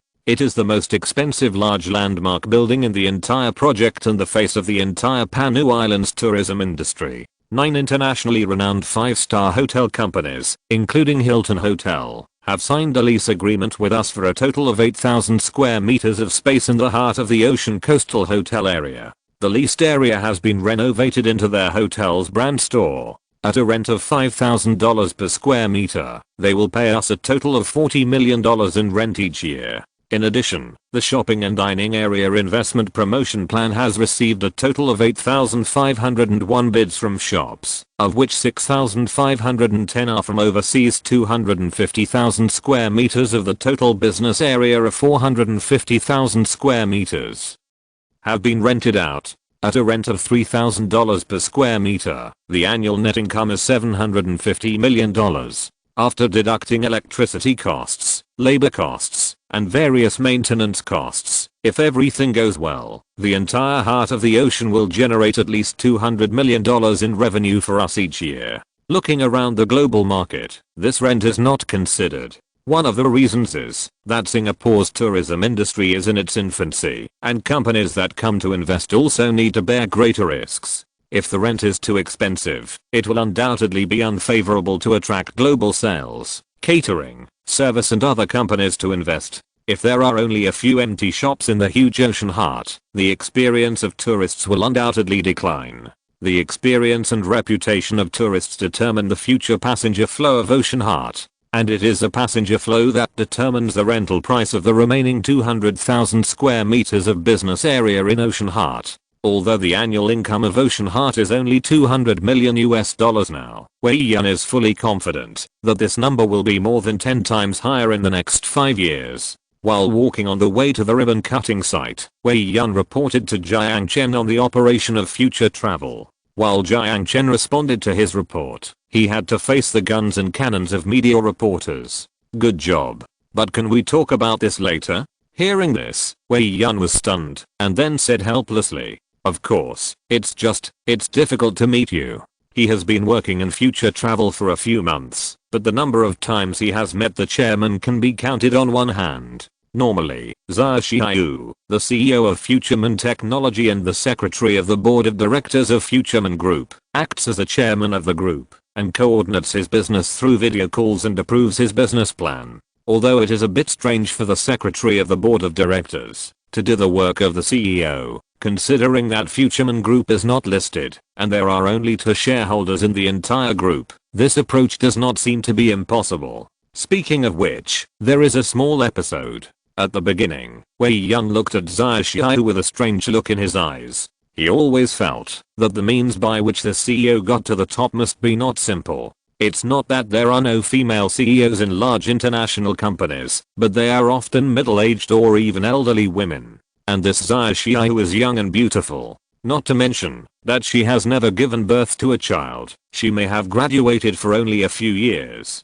It was only in the later work that he gradually put away his contempt in his heart. The ability she showed in her work is indeed worthy of her current position. As for her age, he can only explain it with the word genius. Arriving at the main entrance of Ocean Heart, Jiang Chen saw Hannah Cavill and Wilson Kinsman, the chief designer of BMA Construction Company, who were being interviewed by the media. When he saw Jiang Chen, Wilson's eyes lit up, and he immediately dismissed the media in front of him and greeted him with open arms. "Haha, our protagonist is here. Welcome, Mr. Jiang Chen. Mr. Kinsman, nice to meet you." Jiang Chen smiled and shook Wilson's hand, shaking it vigorously. Surrounded by the media cameras, Jiang Chen delivered a speech and congratulations on the completion of the project on behalf of Future Group. Hannah and Wilson from BMA Construction Company and Wei Yun, CEO of Future Travel, delivered speeches next.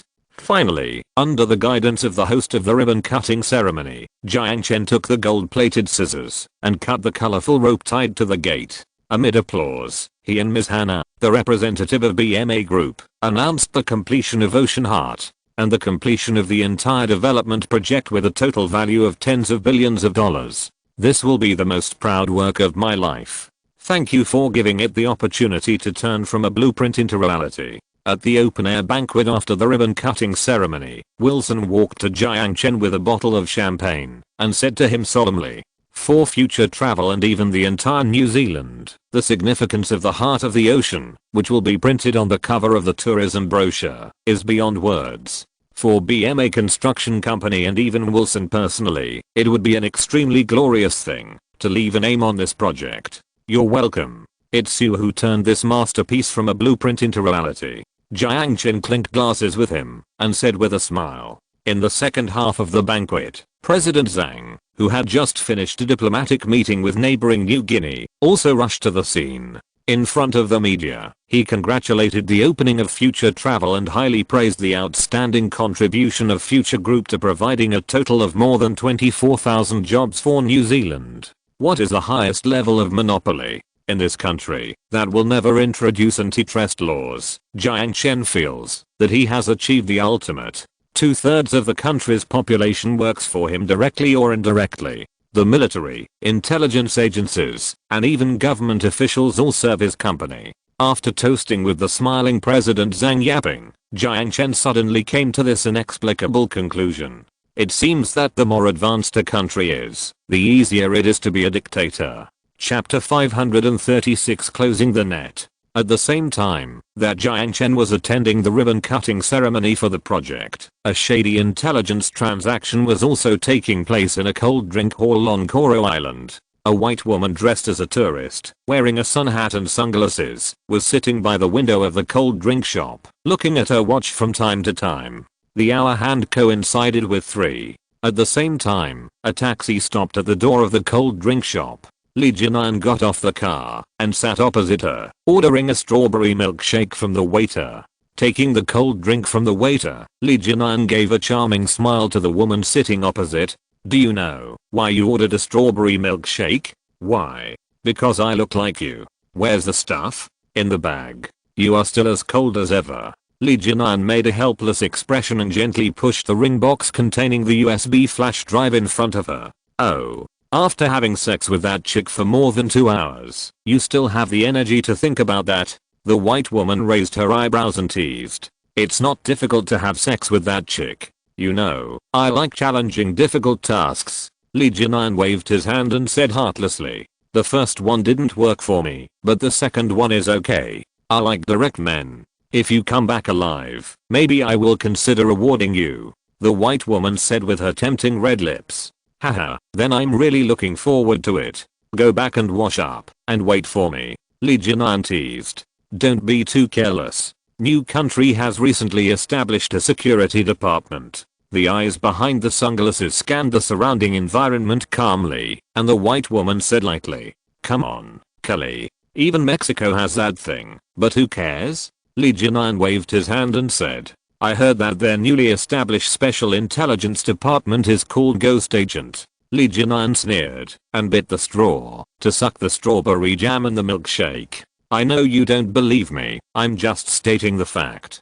Kelly shrugged, stuffed the ring box into her purse, stood up with a smile. Thank you for the ring. I'll go first, good luck. After that, Kelly walked towards the door. Looking at the graceful back, Li Jianan licked his dry lips. Although he had just released his semen in the body of the Chinese girl, in just a moment, he felt a ball of heat rising in his lower abdomen. Although he had slept with many people because of work needs, he had been coveting this female boss for a long time. After waiting for about 10 minutes, Li Jianan drank the milkshake in the cup in one breath, got up and left the cold drink shop, stopped a taxi and got in. Go to the port. Okay, sir. The driver started the car skillfully. The taxi drove very steadily. Leaning on the back seat, Li Jianan tugged at his collar and took out his mobile phone.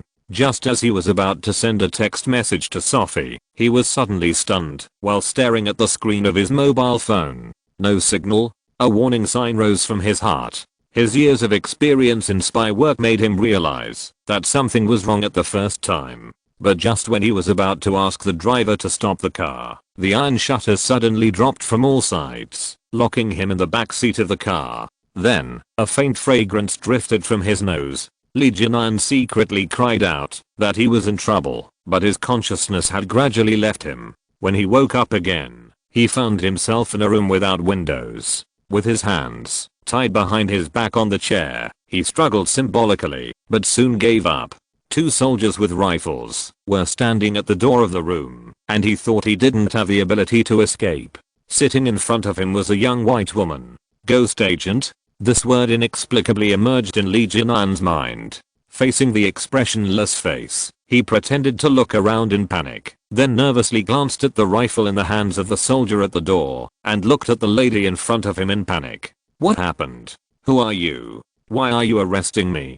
I'm a foreign employee who entered the country legally. I have a visa. You have no right to do this. Ignoring his performance, the woman sitting opposite him flipped open the notebook in her hand. Li Jian, male, 27 years old, Korean American, salesperson of CAD mining company. That's right. The woman closed the notebook with a snap and looked at him expressionlessly. I don't plan to interrogate you, so you can put away your prepared excuses. After saying that, she picked up a pocket syringe from the tray on the table, stood up and walked towards him. Looking at the gradually approaching figure and the droplets discharged from the needle tip, Li Jian couldn't help but feel a little panic in his heart. He has been trained in drug resistance, and it stands to reason that this low-end torture method should be ineffective for an experienced agent like him. That's the theory. But this truth serum comes from the 22nd century. Li Jian confessed everything, including the color of his underwear, the plastic surgery hospital where he had the surgery, the organization he served, and the client who paid the commission. The night outside the window gradually darkened. Looking at the confession in his hand, Jiang Chen tapped his fingers gently on the desk and fell into deep thought. There are many similar companies in the United States, such as Lelian Private Detective Company. However, they did not register a formal business license, and their main business was not to investigate extramarital affairs and scandals, but to provide commercial espionage services to clients in need. This is not the point. The point is that they were hired by BHP Mining Group. However, not long ago, Jiang Chen and Luke signed a low-price supply contract for 50 million tons of ore. Logically, the two parties should be considered a cooperative relationship, but now such a thing has happened, which is a bit intriguing. But now, he finally understood, while Luke acted so familiar with the situation of future mining that day. It turned out that the commercial spies hired by BHP Group had been lurking in New China for a long time. Aisha pushed open the door, placed a cup of steaming coffee on Jiang Chen's desk, leaned over and kissed him on the forehead. Don't be too busy. Well, go to bed first. I'll wait a little longer. Jiang Chen smiled at her. If there is anything I can help with, please let me know. Aisha blinked and responded with her eyes. When she left, she closed the door for him. Looking at the rising white mist, Jiang Chen tapped the table lightly with his fingers and fell into deep thought. Li Jian's testimony has constituted a crime of commercial espionage. Even if it sues BHP Group in any country, Future Mining is confident that it can win the case. But even if it wins, the fine is not painful for BHP Group. After all, the intelligence they have stolen so far is only undisclosed production capacity data, not related documents on production technology. At most, the fine is $1 or $2 million US. If they break with BHP Group, the 50 million ton supply contract will be ruined. Although it is possible to mine by yourself, it is undoubtedly a waste to use deep sea mining technology to mine low-priced ores such as iron and aluminum. Jiang Chen has a great use for these 50 million tons of ore. Where can he find such a generous seller? But if he doesn't do something, there is no guarantee that they won't go even further next time. Unless, kill the chicken to scare the monkey. His finger stopped on the table. In an instant, a murderous look flashed in Jiang Chen's eyes. Chapter 537, Killing the Chicken to Frighten the Monkey. The headquarters of the Lelian Company, located in the suburbs of Sweden, is a coffee shop that has been closed for many years. Perhaps because no one has taken care of it for a long time, there is thick snow on this Nordic-style wooden house. Kelly, wearing a thick windbreaker and holding a briefcase, glanced at the street calmly. After confirming that no one was following her, she walked to the door of the coffee shop and raised her hand to knock on the door carefully. The rhythm of her knocking on the door was very particular, like some kind of secret signal. Soon, there was a slight sound behind the door, and then the door opened a crack. Without stopping for long, Kelly immediately pushed the door and walked in. After closing the door, she hung her coat on the hanger in the entrance. The waiter who opened the door bowed slightly to her and respectfully retreated to the front desk of the coffee shop. Kelly, wearing a high-necked sweater, sat on the sofa next to the fireplace with a graceful figure under the windbreaker, elegantly raised her legs, and looked at the man sitting opposite her. "It's so warm. My favorite thing about this place is this fireplace." The man in black sitting opposite her raised his head, and the corners of his mouth under his hood smiled. "Really? I don't feel anything. Where's the stuff?" Next. Kelly's fingers trembled, and the next second, the USB flash drive appeared in the black man's hand. "Deep sea mining technology engineering concept map? Haha, you finally got it. Where's the money?" Kelly asked. "Don't worry, it has been transferred to your account." The man in black connected the USB flash drive to the tablet he was carrying, and while scanning the sci-fi mining system and transportation track, he was amazed. After a while, he put away the tablet and crushed the USB flash drive to destroy it. Kelly glanced at the fragments of the USB flash drive calmly. Although there was no expression on her face, she was secretly surprised in her heart. This USB flash drive is not made of plastic, but the shell is made of aluminum alloy. To be able to crush it so easily, this person's skills should not be underestimated. Satisfied at the fearful look on Kelly's face, the man in black slowly leaned back on the sofa. "For the next task, I hope you can get the technical drawings of the transport track on the concept map. Of course, it would be better if you can get the drawings of the deep sea tidal generator or the deep sea mining unit."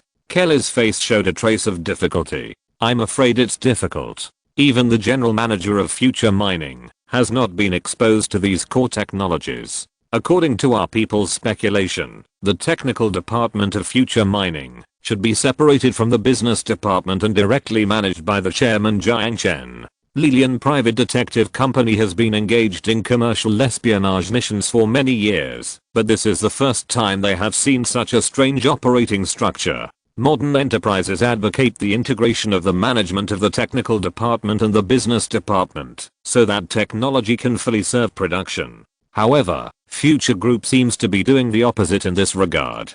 The management is highly separated, and technology does not need to take care of actual production. The man in black just smiled at the helplessness on Kelly's face, and stretched out a finger. "If we can get the technology, money is not a problem. We will pay 10 million for this concept map, and 100 million for the technical drawings." Kelly swallowed her saliva, her heart beating fast. Usually, the commission for the commercial espionage missions they carried out was about $1 million, and at most 5 million. But this man opened his mouth with an offer of 10 million or 100 million. Should we say that BHP Group is worthy of being a global mining giant? Or is the technology of Future Group too valuable? Now, do you have a solution? The man in black smiled. Kelly nodded mechanically. "Since the level of the general manager of Future Mining is not enough, then we can develop spies higher up. For example, the chairman of Future Group, Jiang Chen.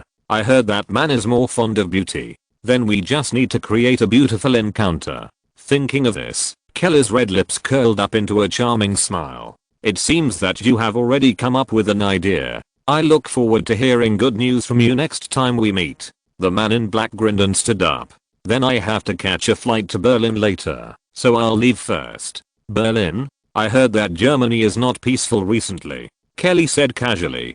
"To be precise, the whole of Europe is not peaceful recently. For ordinary people." After leaving this sentence lightly, the man in black turned and walked towards the door. But just when he walked to the door, he suddenly stopped, and his narrowed eyes locked on the water stains on the carpet at the door. A warning sign wrinkled in his heart. In an instant, his hand touched the gun at his waist. Bang! However, he was a step slower after all. The ghost agent who had been locked on him pulled the trigger first. The man in black looked at the woman who appeared out of thin air in disbelief, and fell silently in a pool of blood. The dark figure suddenly appeared in the room, and the streamlined rifle and the black muzzle faintly exuded a creepy murderous aura. Faced with the sudden change, Kelly quickly rolled over to the back of the sofa, took the MP7 submachine gun thrown to her by the front desk waiter, pulled the bolt, and started to fight back with the waiter in the coffee shop. She couldn't figure out how the intruder found their headquarters, nor how the man appeared in the house out of thin air. At this moment, she had only one thought in her mind, that is to kill him. The biological instinct told her that the man was dangerous. Faced with the barrage of bullets, the ghost agent in the carbon nano combat suit seemed calm. 2 bullets hit her chest, and 1 hit her thigh. However, faced with such a powerful weapon, she just swayed, and then rolled behind the tables in the coffee shop without any delay. The bullets nailed a series of sawdust around her. Ignoring the firepower from the opposite side, she leaned out of the bunker with her backhand and pulled the trigger at the people from Lilian Company. The flames sprayed, and the bullets easily tore through the bunkers on the opposite side. The waiter crouching at the front desk was shot in the head and fell backwards on the display cabinet. Next was the waiter crouching at the entrance of the corridor. His chest and the concrete wall were sieved by bullets, and he let go of the rifle in his hand helplessly. Seeing her men die one after another, Kelly threw smoke bombs in horror, shooting and retreating towards the safe passage. Damn, who is it? At this moment, a word suddenly popped up in her mind. Ghost agent. Could it be them? Exclamation mark. But it's impossible. After all, they are just a group of rookies. Could it be an enemy of the BHP group? Or someone who was offended during a previous mission? After sweeping the door lock with bullets, Kelly kicked open the iron door of the safe passage fiercely and fled to the direction of the sewer along the safe passage, as if her life depended on it. In order to deal with the situation where the gathering point was attacked, they specially parked a speedboat in the sewer. As long as they escaped there. After knocking open the iron door of the sewer entrance, Kelly hurriedly jumped onto the speedboat and put the key into the lock. Looking back at the empty door, she breathed a sigh of relief and started the speedboat. It seems that the other party did not chase her. However, she swallowed the breath before she could finish her sigh of relief. When she turned her sight back, she happened to face the muzzle of a black hole. At some point, the man had stood at the bow of her speedboat. The cold sound of gunfire echoed in the sewer. Before she could even beg for mercy, Kelly fell in a pool of blood. Lightly jumping into the speedboat, the ghost agent reached out and pressed on her collar and reported in a cold voice. A total of 12 people were killed, including the main target Kelly, the contact person of the BHP group. The package has been recovered. Over. Chapter 538, Parting on Good Terms. The headquarters of Lilian Company was attacked, and a total of 11 people, including senior agents including Kelly, and gathering point staff, all died tragically under the guns of the attackers. For commercial spies, the means of revenge by the other party are undoubtedly a bit too cruel. At this moment, Luke was sitting in his own manner, looking at the report on the table with a gloomy face. What he cared about was whether Lilian Company would suffer heavy losses, nor the capable person who always did dirty work for him who died in the attack, but whether the future group had learned that the mastermind behind the scenes was their BHP group. Although he did not disclose the information of the employer when he hired Lilian's people to investigate the future mining. However, according to the usual nature of these private detective companies, it is hard to guarantee that they will not secretly find out the information of the employer out of consideration of keeping a hand, so as to prevent being sold after completing the task. After all, their business is not protected by law. If the future group follows the clues and finds that it is the BHP group that is behind the scenes, it will undoubtedly affect the cooperation between the two parties. Luke rubbed his temples with a headache. In addition, there is one thing he can't figure out. How did the future group lock the coordinates of Lilian's company in such a short time and carry out this revenge operation on the other side of the earth so quickly? Does the future group have hidden strength that has not been exposed? If so, the BHP group will have to rediscuss its strategy for the future group. When the mission completion briefing was placed in front of Jiang Chen, he did not feel too much surprise. With the assistance of optical invisibility, the ghost agent did not have much difficulty in carrying out this first overseas mission. Compared with the agents of intelligence organizations such as the CIA, the commercial spies of Lilian Private Detective Company are experienced, but they can only be said to be so-so in terms of combat. I believe that after this warning, the people of the BHP group should adjust their mentality and re-examine the relationship between the two parties with a cooperative attitude. Li Jianan was prosecuted by the future group for commercial espionage and sentenced to life imprisonment by the Koro Island District Court.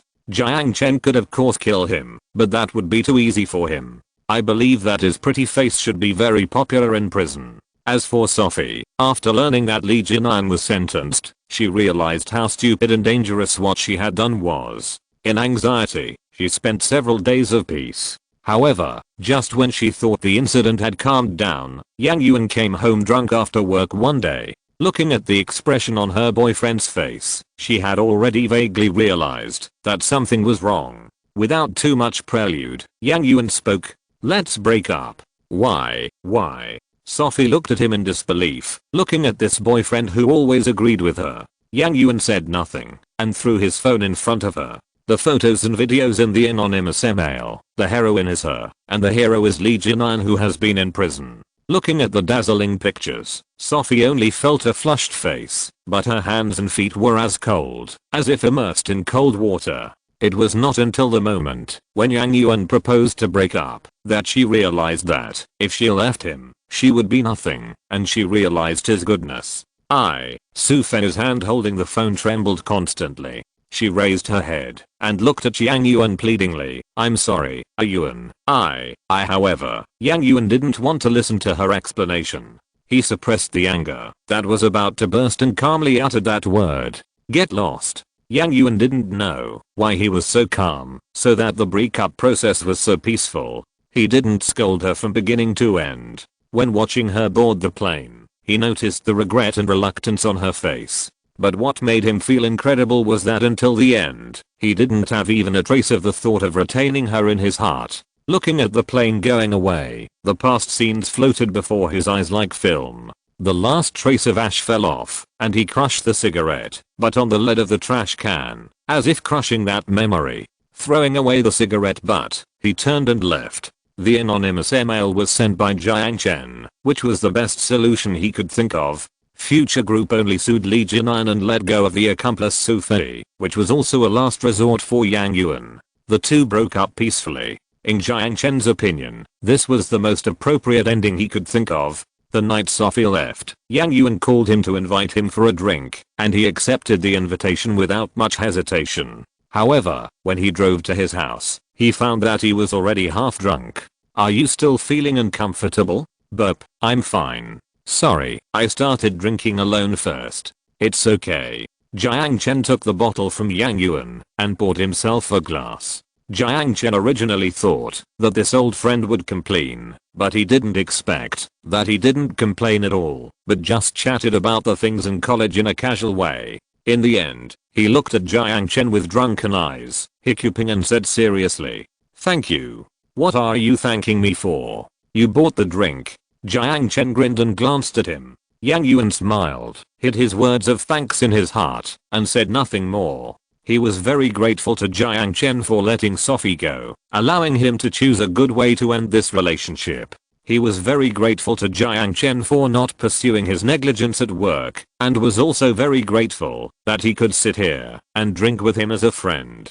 After all, he was the only person he knew in this strange country. The two of them drank one cup after another until they could no longer drink. In the middle of the night, Aisha drove over and half carried Jiang Chen back to the car. When they got home, she didn't care about the strong smell of alcohol on him. She silently took off his clothes, wiped off the sweat on his body, and helped him lie down on the bed. Looking at Jiang Chen's sleeping face, Aisha had a soft smile on her lips. She kissed him gently on the lips, pulled up the quilt, and curled up beside him, falling asleep as usual. The next morning, Jiang Chen got up from the bed with a headache from the hangover. He didn't plan to drink so much yesterday, but he couldn't stop drinking. According to the schedule, today is the day for the delivery of the warship, and he will attend the handover ceremony. Although there will be no media present, it is obviously not a good look to review the Navy soldiers who have returned home after training while drunk.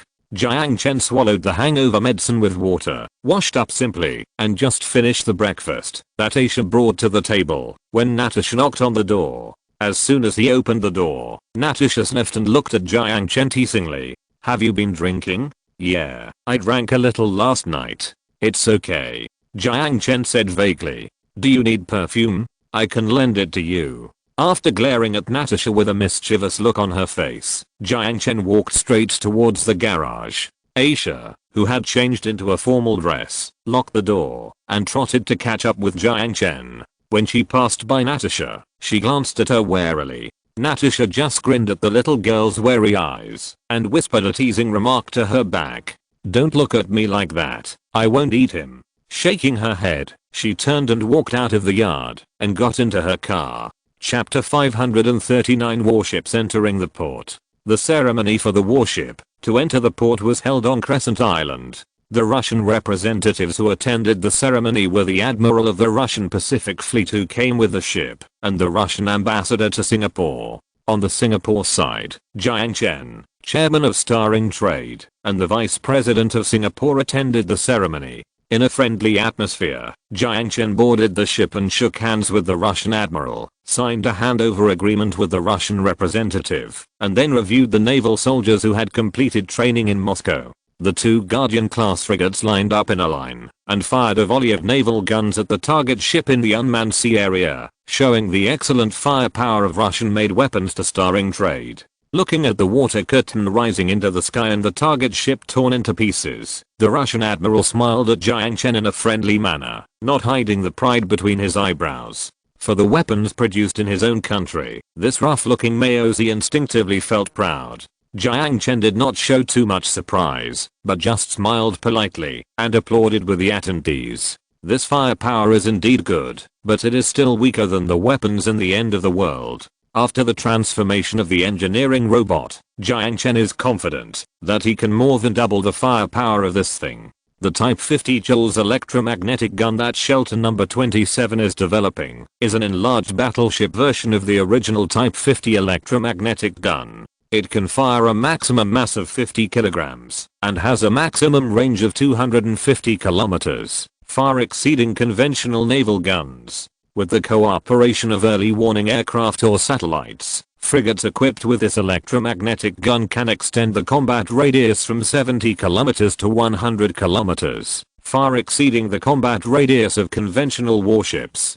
Compared with the electromagnetic gun that the United States has installed on a Millinocket joint high-speed ship, the Type 50 joules electromagnetic gun is obviously much smaller. However, its slender figure does not mean that its lethality is small. I believe that in the near future, it will become a surgical scalpel that roams the Pacific Ocean with its fierce firepower. Although the problem of magnetic track overheating has not yet been solved, I believe that with the progress of research and development, this technical problem can be solved in a short time. Two Type 636 kilo class submarines fired torpedoes at underwater targets, demonstrating their firepower to shore personnel through combat videos. The two submarines then surfaced and hoisted colorful flags. All the crew members boarded the deck and saluted Jiang Chen and other representatives. While raising his hand to signal, Jiang Chen smiled and whispered to the pot-bellied Russian ambassador beside him. Impressive firepower. Hearing Jiang Chen's words, Valery Legasov grinned and whispered in fluent Chinese, "Our arms have always been reliable. If Mr. Jiang is interested in adding security to your back garden, please be sure to contact us." The pot-bellied Mr. Legasov has an inexplicable affinity, which may be related to his funny wine-red nose and the beer belly that makes his suit tight. Jiang Chen just smiled at the Russian ambassador's use of the term back garden and did not deny it. For the intelligence officers of the five gangsters, this is no secret at all.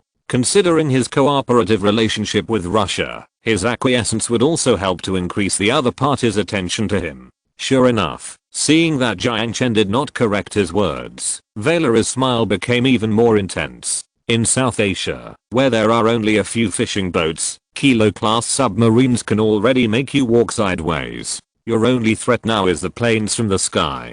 Don't you consider buying a few anti-aircraft rockets? Believe me, our S-400 air defense system will definitely satisfy you. I will seriously consider your opinions. But for now, we have no more plans to expand the army.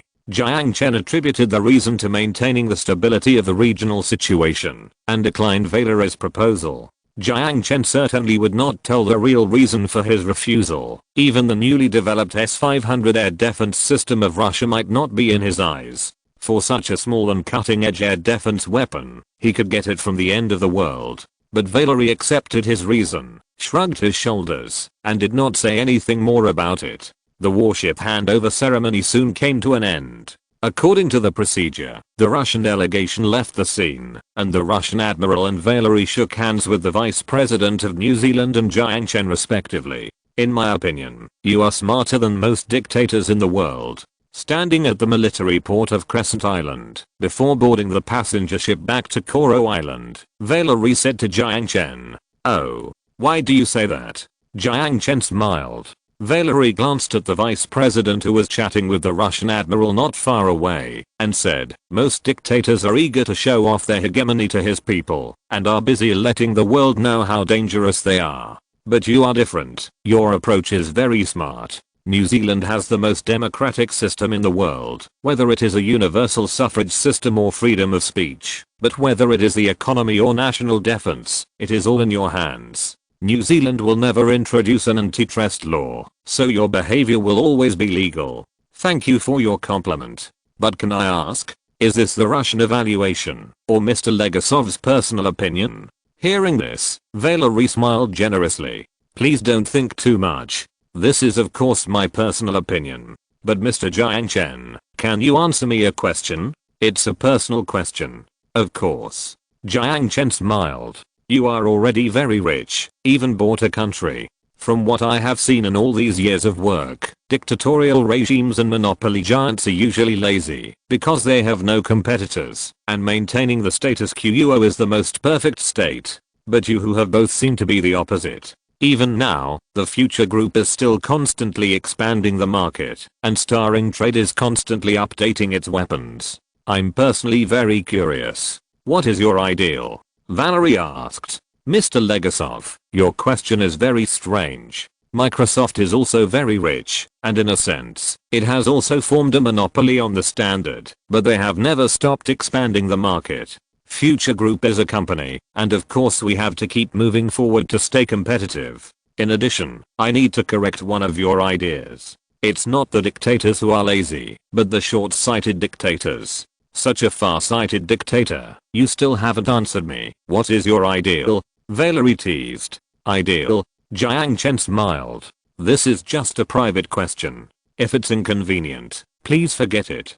Seeing that Jiang Chen didn't speak, Valerie said politely, "There's nothing inconvenient. In the past, it was just to make more money. Now," Jiang Chen waved his hand, paused, and continued, "I want to see farther. Indeed, as Mr. Legasov said, Jiang Chen has earned a fortune that he could not even imagine a year and a half ago. Even if Future Group does not come up with any new technology in the next 10 years, the virtual reality business alone is enough to make it stand at a height that other companies cannot look down upon. Even if the scientific research speed of the multipolar world is faster than that of the tripolar world, it is impossible for anyone in this world to come up with immersive virtual reality technology within 10 years. If it weren't for the ark called devolution sent by the Harmony camp, it was on its way to the Earth." After sending off Valerie and other Russian representatives, Jiang Chen immediately found Ivan and ordered the 2 frigates and 2 submarines to be transferred to the military port of Coconut Island through him. There, engineering robots will complete the modernization transformation of warships and weapons and equipment. If you're listening to this novel on a channel other than Fanfic World, it means they downloaded and uploaded it without effort. We cordially invite you to visit our channel, Mundo Fanfic Novelos. There you'll find the original version of this story and you can explore many other novels of various genres. We're waiting for you to immerse yourself in a world of incredible novels.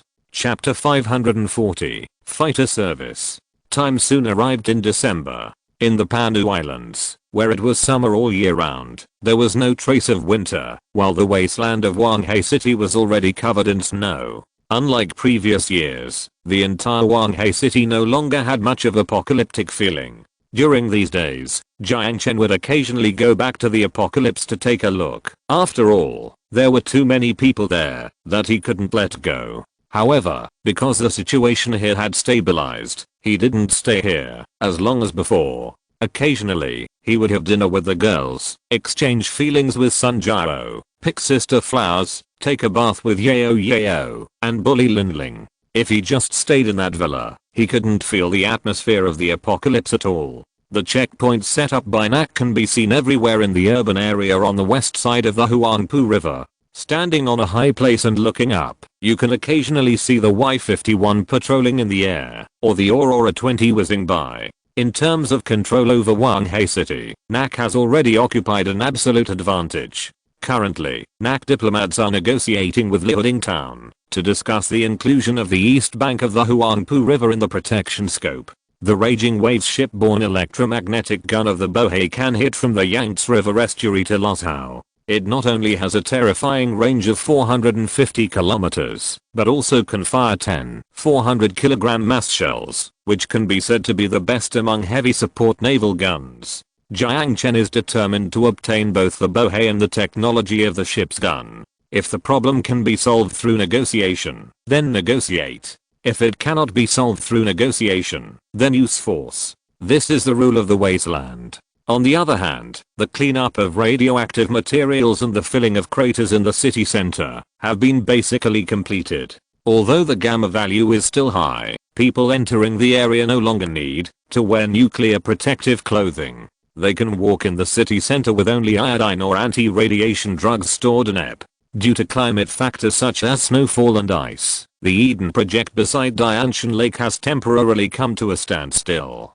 Chiayi City occasionally encounters alien species migrating eastward, but with the first corps, led by Cheng Weiguo stationed there, and checkpoints deployed along the way, Jiang Chen is not worried that those alien species will sneak into Wanghai City to build nests. This winter is very peaceful. Because of the existence of NAC, Wanghai City has not had any accidents. On the other hand, the international situation in the present world feels a bit turbulent. First of all, in South Asia, as the independence movement of the Moro country intensifies, the war has burned the entire Mindanao Island and even has a tendency to spread to Samar Island. At the end of November, the guerrillas launched a large-scale military operation against Davao City and successfully disintegrated a light infantry division and a light armored brigade stationed there. Moro leader Santos released a video on social media announcing that the civil war has entered the second stage and Davao City will serve as the capital of the Moro country.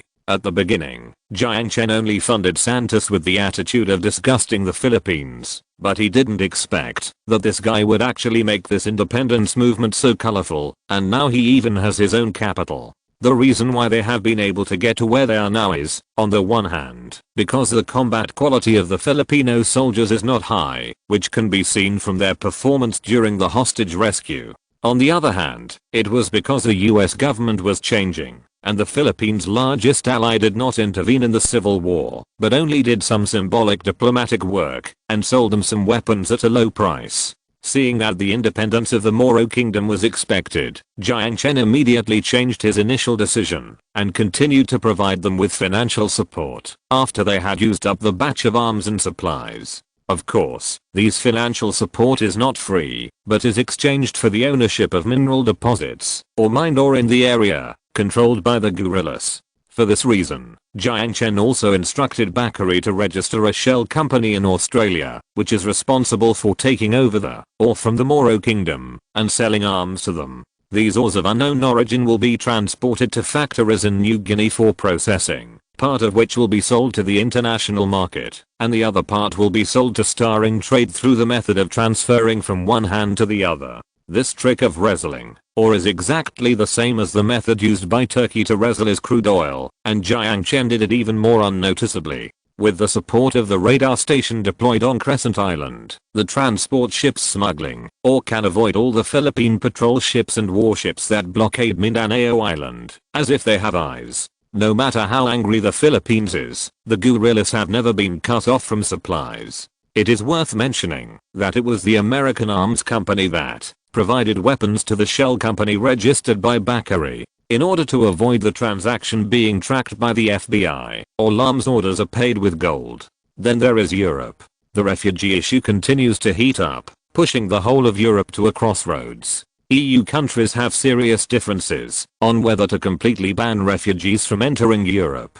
Among them are France, Germany, and Belgium, which have suffered from terrorism, Britain, which lies on the table and threatens to leave the EU, and Greece, which is a hooligan at the negotiating table, saying if you don't buy our debt, I will open the door to refugees. It is difficult to say whether the differences are caused by distrust or distrust caused by differences. Under the instigation of an invisible hand, the originally stable EU has visible cracks. Negotiations between countries have not yielded any results, but waves of protests have erupted in various countries. Many extremists have finally lost their minds and, under the instigation of people with ulterior motives, have begun to attack innocent refugees, threatening revenge and responding to terror with cruelty. In such a chaotic situation, the German New Alternative Party is quietly rising, while the support rate of the ruling Christian Democratic Union, CDU, has been declining. The extreme right has gained the right to speak in German politics, adding fuel to the chaos.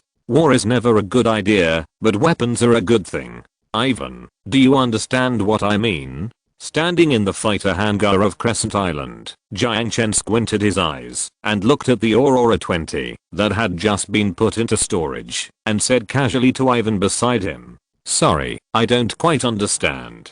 The veteran shook his head honestly. Only when both sides believe that the other side's weapons are enough to kill them will both sides sit down and talk honestly. Ivan grinned. As a soldier since the Soviet era, he naturally agreed with Jiang Chen's words. But he still didn't quite understand why his boss suddenly said this. However, Jiang Chen did not continue on this topic, but looked at the pilot who was sitting in the cockpit and familiarizing himself with the equipment. The official service of this first Aurora 20 fighter has filled the gap in the Air Force field of starring trade. Although it is not the most advanced technology in the end times, its strength has already reached the peak of the 5th generation fighter. The first flight of the Aurora 20 was completed by the pilot with the highest score in the training program. The Aurora 20 driving equipment is highly intelligent, and actions including takeoff, landing, cruising, and even ground attack can be completed by intelligent programs. From this point of view alone, the semi-intelligent control mode has already made it among the ranks of quasi 6th generation fighters. It is for this reason that 1.5 months of training time is enough for these pilots to complete the training of flying.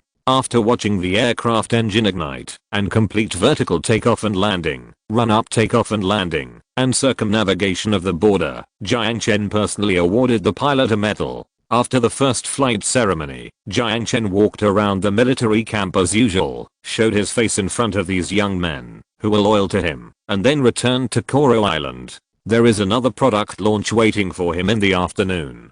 Before this launch, that is destined to go down in history begins, he needs to prepare a little. I don't want to be raped. Woohoo, rolling on the ground begging for votes. There will be a lot of explosions this month, and there will be more explosions in 2 days. Dear readers, please give me all the votes in your hands, please. Chapter 541 Special Product Launch. At 12 o'clock in the evening, Los Angeles in Southern California was already covered with the veil of darkness. At this time, most people in Los Angeles have already fallen asleep, but at this moment, the Future Group's US headquarters building in Southern Los Angeles is still brightly lit. In the circular venue on the first floor, the audience was crowded. The media workers in the venue had set up the camera and were waiting for Jiang Chen to show up.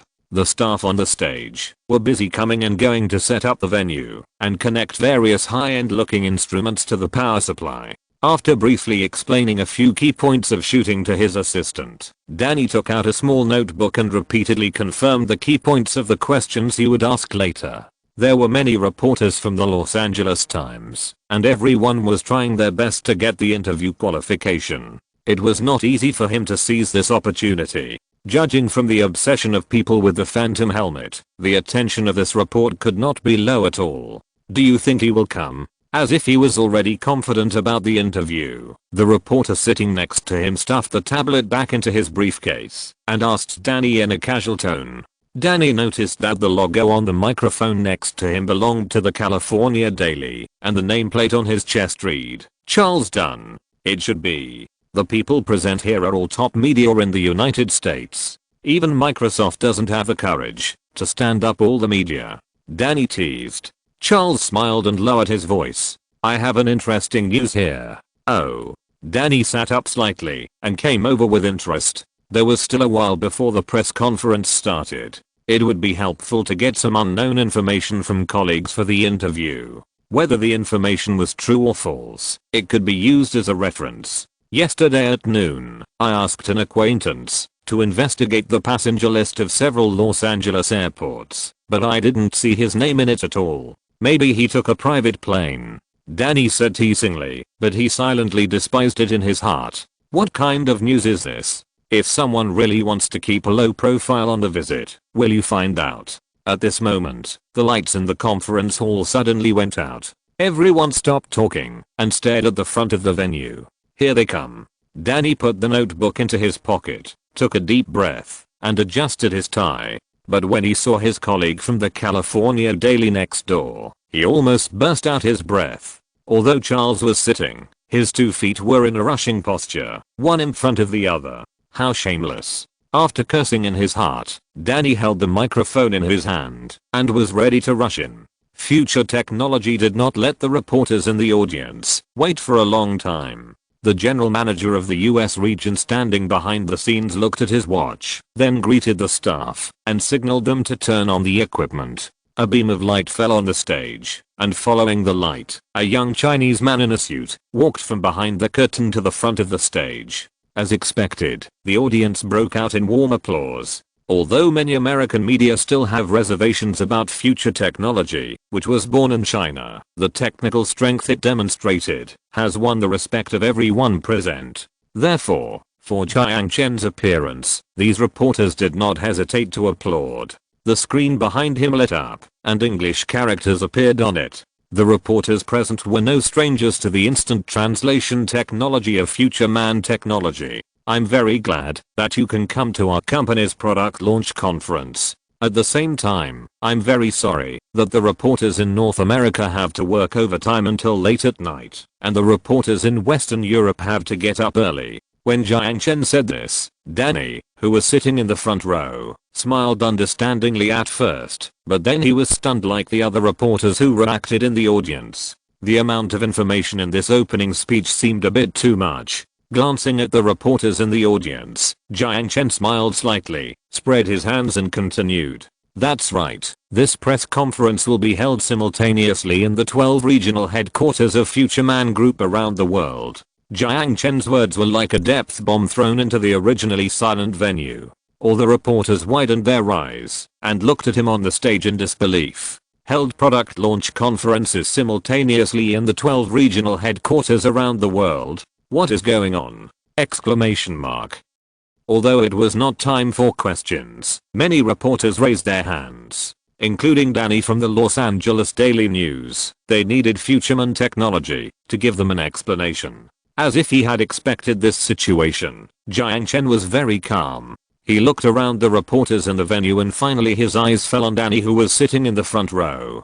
Reporter number 304, please speak. Seeing Jiang Chen called him to speak, Danny was surprised and stood up and handed over the microphone in his hand. Excuse me, your company said that the product launch conference will be held simultaneously around the world. Does this mean that the other launch conferences will be attended by the regional managers? Then why did you choose the US region as the venue for your personal attendance? Strictly speaking, these are 2 questions, but Danny forced them together. After hearing Danny's question, Jiang Chen just smiled. From your words, I can hear a misunderstanding. Let me first state here that, even if the launch conference is held simultaneously in 12 different locations around the world, I can still attend in person.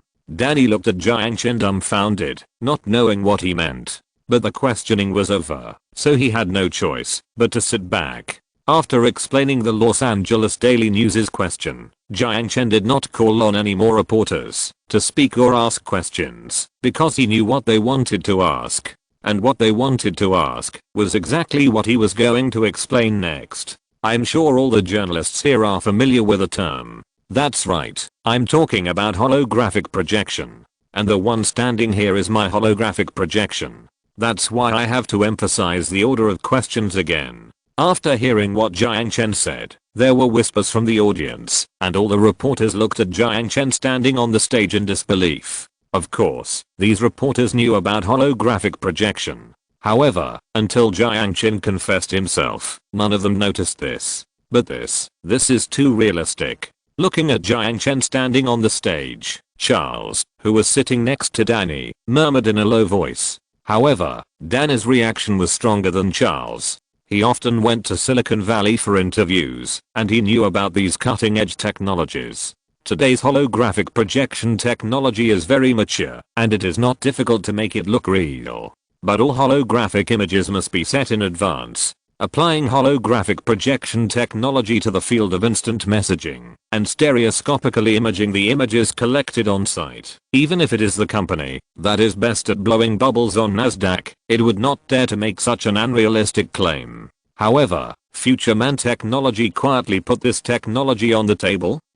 Is this really just a press conference for the Phantom Helmet? This crazy idea came to Dana's mind. At this moment, he looked at the small notebook in his hand full of questions and showed a helpless expression. Future Man Technology's unconventional actions completely disrupted his routine. Now, what should he ask when he asks questions formally?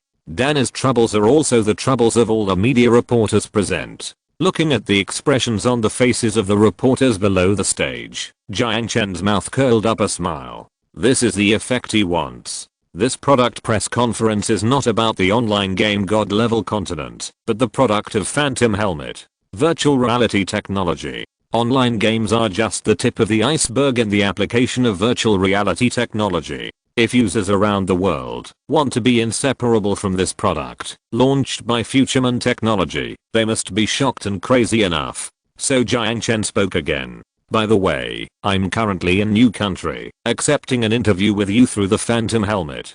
Chapter 542 Door and Key. Jiang Chen's words immediately brought the conference back to the main topic, and at the same time, he subtly advertised the Phantom Helmet. The media in the audience were once again shocked. Participating in a real press conference through a virtual reality helmet? A word suddenly popped up in Dana's mind. AR. The so-called AR is the abbreviation of augmented reality, which is a technology that uses virtual objects to enhance the display of real scenes. Compared with virtual reality, VR, it has the advantages of strong sense of reality and less modeling workload. Representative products include Microsoft's HoloLens. After wearing glasses, you can turn your dining table into a game table and your wall into a TV screen. However, for people in a social environment, the shortcomings of our technology are also obvious. For example, when you wear augmented reality glasses and wave your arms to do some strange operations in the air, what will your roommate think? No matter how you think about it, this embarrassment is bound to happen again. This is also one of the difficulties in the development of our application technology today. That is, only people wearing glasses can see the virtual objects that are enhanced. But now Future Man Technology has perfectly integrated virtuality and reality through the medium of holographic projection, which is why the reporters present were surprised. Phantom Helmet. Jiang Chen spread out one hand, facing the silent reporters, and said with a smile, the key to the virtual world. Light particles gathered into lines, and just above his palm, they weaved into a helmet full of realism like a shuttle. The helmet just floated on his palm, and slowly turned under the gaze of all the reporters. I believe everyone here has already understood the performance of our helmet. I will not go into details about the various parameters here. Here I will only list two numbers, 1.44 million and 0. When Jiang Chen mentioned the number of 1.44 million, many media had already responded. This number was the total number of helmets that Future Man Technology had invested in the world when it launched the virtual reality experience event. But what is 0? At this moment, all the reporters had such questions, and Jiang Chen, who saw through this, answered the question in their hearts with the next words. 1.44 million Mirage helmets, 37% of which were in 24-hour operation during the past 3 months, but not a single one was damaged due to operational failure. Upon hearing this, all the reporters in the 12 press conference venues around the world were moved. How is that possible? No operational failure damage.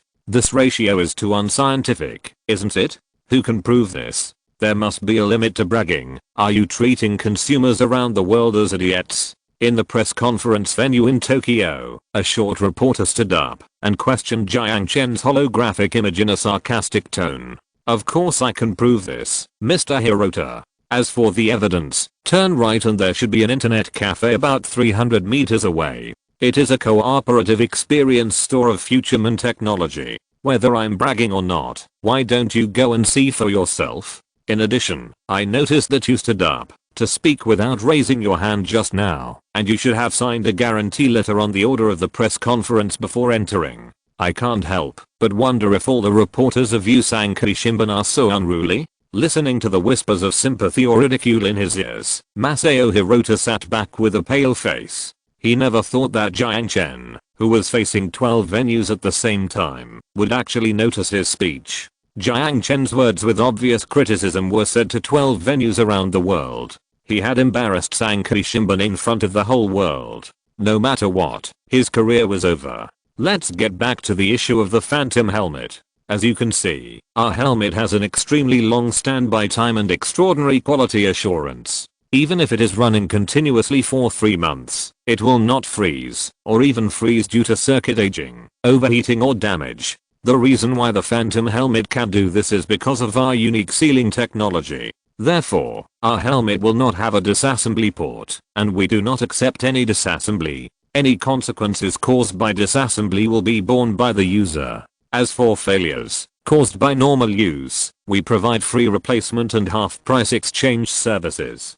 Jiang Chen deliberately downplayed the role of the graphene chip and instead gave the confidentiality method of self-destruction upon disassembly a name if necessary. However, his statement obviously did not satisfy all the media, and many media raised their hands, hoping that Jiang Chen would give them a chance to speak. Standing on the podium in the virtual reality scene, Jiang Chen simply counted the number of people who raised their hands in the 12 venues, then coughed lightly and spoke. From the press conference, it is clear that many media have many doubts about my statement. I have almost finished what I should say, and it is still the same as before. For the rest of the time, you ask me and I answer. As soon as Jiang Chen finished speaking, all the media present raised their hands. However, despite this, the scene was still orderly. With the previous experience of Sankei Shimbun, no reporter stood up to answer questions and disrupt the order of the venue.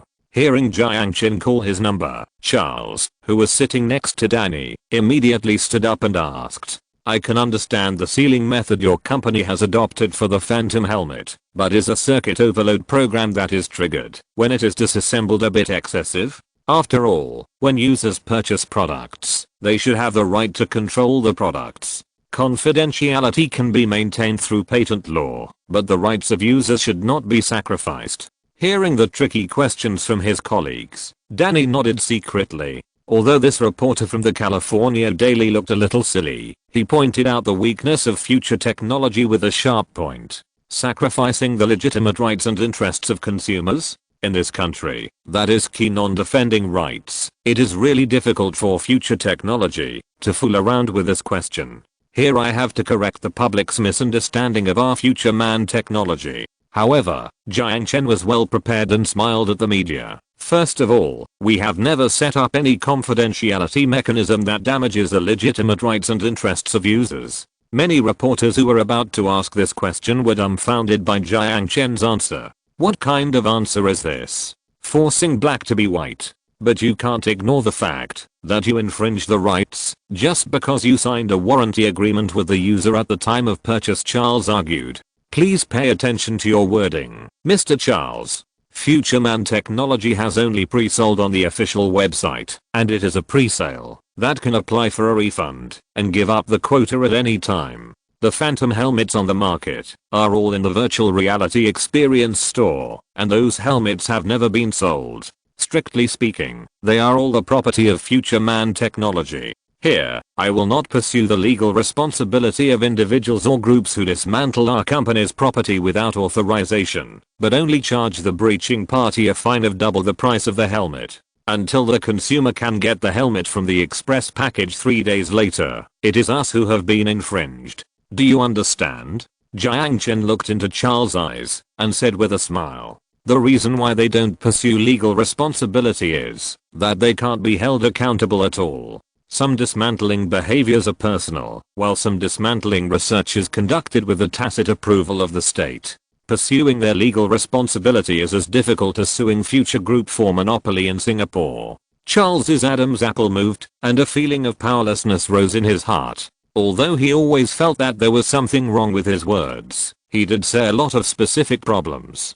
Danny, who was sitting next to him, was secretly surprised that Jiang Chen used one sentence to change the position of Future Group from the infringer to the infringed party. And what I want to say next is an explanation to all consumers who are interested in purchasing the Phantom helmet. After a pause, Jiang Chen continued, "As we said, we have never set up any confidentiality mechanism. The circuit was burned out when the helmet was disassembled, purely because we have a device in the helmet to protect the circuit. The disassembly will cause the device to overload the current, thus damaging the internal circuit of the helmet. I admit that this is a shortcoming of our future man technology. We will definitely improve this. I hope that all consumers can understand. It is really shameless to say that the confidentiality mechanism is a lack of technology. At this moment, many people who are watching the live broadcast of the press conference on the official website of Future Man Technology and coveting virtual reality technology are slapping their thighs and shouting shameless. But they have no way to refute this explanation. After all, Future Man Technology is the only company that can make immersive virtual reality equipment, and they are the only ones who have the final right to interpret this technology. I can't do it. You can't force me to do it, right? The media that originally planned to question whether the confidentiality measures were excessive also gave up this plan. Future Man Technology has already explained it this way. Asking questions from this aspect would only waste precious opportunities and would not yield any interesting information. After Charles sat down, another reporter who was selected to speak stood up. Judging from the microphone in her hand, she should be a reporter from the Wall Street Journal, and her questions were undoubtedly focused on the economic side, not the technical side. "Mr. Jiang Chen, your company has already achieved an absolute leading position in the field of virtual reality. Will you use your technological advantages to hinder other companies from entering this field?" This question is very sensitive because it involves an issue that all large groups are very secretive about. That is monopoly. Of course not. We are happy to jointly develop the field of virtual reality with other companies. As you can see, the function of the Phantom helmet is not just games. Games are just the means by which we promote it to the world. The reason why I can attend press conferences held in 12 venues around the world at the same time is precisely because of the function of the Phantom helmet. Jiang Chen smiled. When Jiang Chen said this, the eyes of all the media reporters lit up. Future Man Technology is ready to cooperate with other companies in the field of virtual reality. This is incredible information. It was precisely because of his words that the following questions from the media were basically centered around the content of the cooperation. For example, what form will the cooperation take? Will Future Man Technology open its technology to others? Jiang Chen also answered these questions one by one. Immersive virtual reality technology is the core technology of Future Man Technology. This technology will not be made public, and there is no plan to register a patent in the short term. If you want, you can develop it yourself. But Future Man Technology is absolutely welcome to cooperating content. The scope of cooperation will cover any field that the internet can cover today. After a period of time, Future Man Technology will gradually open up the relevant technologies for the development of virtual reality programs to its partners, to facilitate internet companies to develop software that can be compatible with the Phantom helmet. The market for virtual reality is huge, and the functions that the internet has today can theoretically be realized on the virtual reality platform. The power of a single company is definitely not enough to take over the entire market, and it may also face antitrust investigations for hindering other companies from entering the market.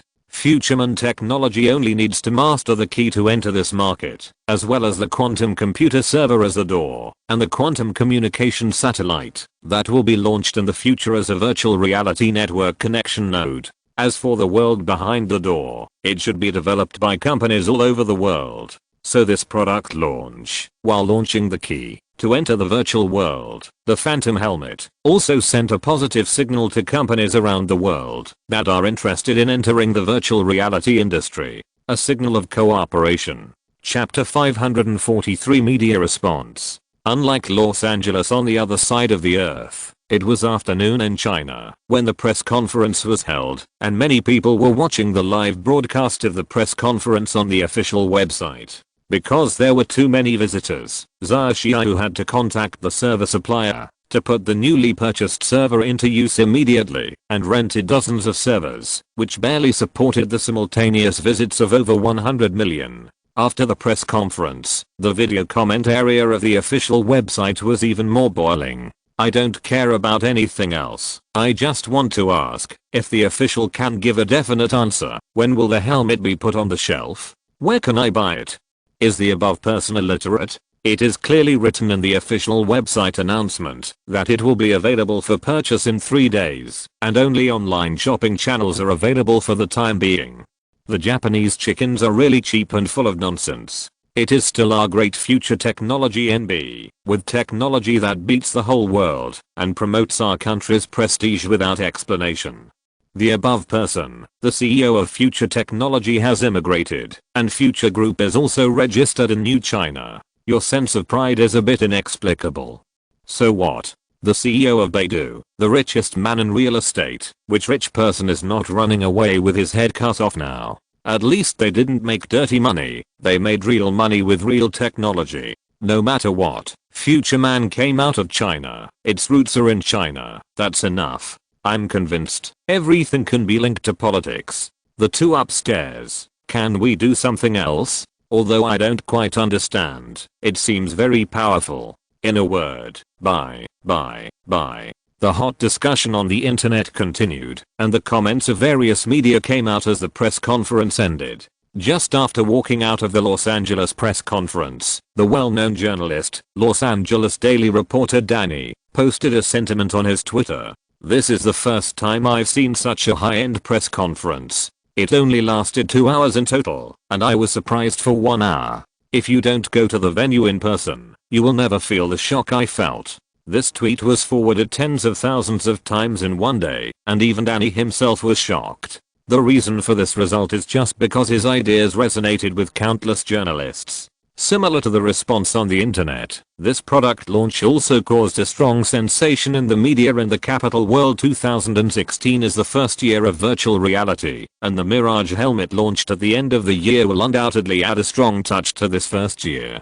More importantly, the signal released by Futureman Technology at the launch conference. They plan to cooperate with other companies in the field of virtual reality. At present, there is no other benefit from releasing this news, but at least it has saved the stocks of many listed companies related to the VR industry. When the Mirage helmet was first launched some time ago, their stock prices plummeted. In the video call, Sun Jiao pushed her glasses, and the slightly raised corners of her mouth perfectly portrayed her pride. It's been a long time since I last saw her. This girl is getting more and more attractive. Her black hair is tied into a circle behind her head, and her square glasses are placed on her delicate nose. If other women dress like this, they might be labeled as old-fashioned and conservative. But because it is Sun Jiao, this unfashionable makeup actually has a youthful and beautiful taste. Sometimes Jiang Chen couldn't help but think, if she was a woman who loved to laugh.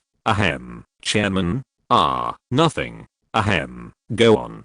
Jiang Chen awkwardly moved his buttocks and sat up straight. He was distracted just now. Looking at Jiang Chen reproachfully, Sun Jiao habitually flicked her hair at the temples and continued. Affected by the news released at yesterday's press conference, 6 VR industry related companies and 13 internet related companies in China have submitted letters of intent for cooperation to us. Is that all? Jiang Chen asked in surprise. It's already a lot. We just finished the product launch conference and the helmets are still lying in the warehouse. Even if other companies want to cooperate with me, they have to consider their own business and market size first. Speaking of cooperation, do you remember ZTE High-Tech? It was a very familiar name, but Jiang Chen couldn't remember it for a while. As if she noticed the confusion on Jiang Chen's face, Zha Xiao reminded him. Last year, that military-industrial cooperation project. Oh, that. Zhao's industry.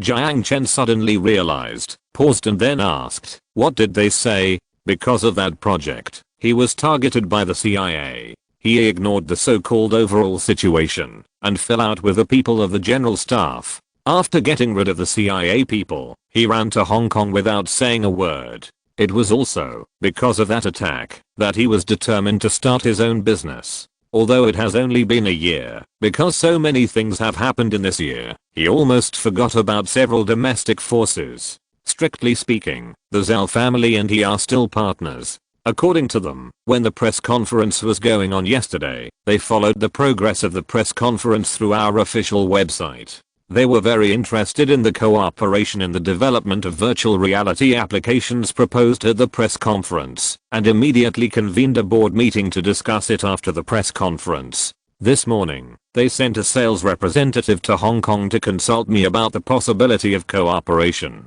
Pushing her glasses, Zha Xiao said, "Did they mention what kind of cooperation to start?" Jiang Chen asked. In the military industry, they mainly consulted us about the possibility of replacing live fire training with immersive virtual reality equipment. Of course there is a possibility, but it is very troublesome to realize it.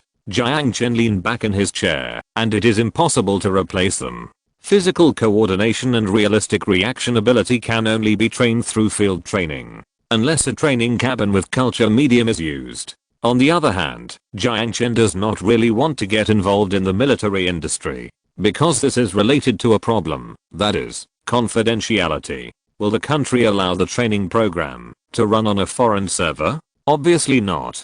This involves weapon equipment parameters and troop combat and command strategies, which are all state secrets. But Jiang Chen can't hand over the quantum computer, right? He is not selfless enough. I didn't give them a definite answer. Zha Xiao said. In fact, it doesn't matter if they refuse, because I'm not interested in becoming an arms dealer. Jiang Chen said. As if she expected Jiang Chen to say this, Zha Xiao sighed. The domestic market is also huge, and virtual reality is a big pie. There must be many people who are eager to get a piece of this pie. For example, in terms of supervision, what to manage, how to manage, and who should manage, these are still blank. Do you understand what I mean? Of course I understand. Because it is blank, it depends on what the top says, and then slowly adjust it. Jiang Chen leaned back in his chair and smiled indifferently. To put it nicely, it is called crossing the river by feeling the stones. It's good that you understand. We can't repeat Google's mistakes. Zha Xiao reminded him implicitly.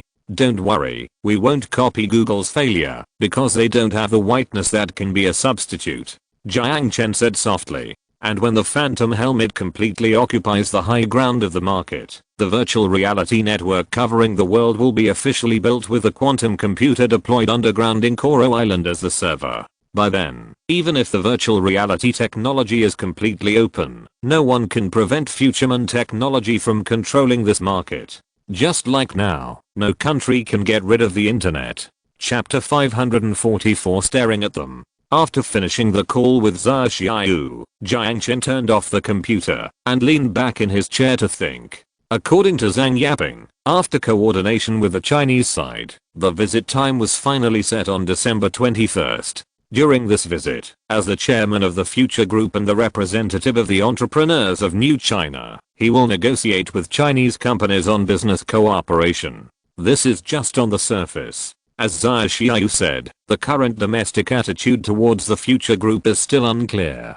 Jiang Chen severely criticized the Linhua Group in the New China Tourism Construction and Development Project. He would never believe that the Wang family would shake hands with him regardless of the past grudges. It's not just the Wang family. The VR industry chain covers a wide range. Facing the powerful outsider of the Future Group, there are many people who hold a hostile attitude.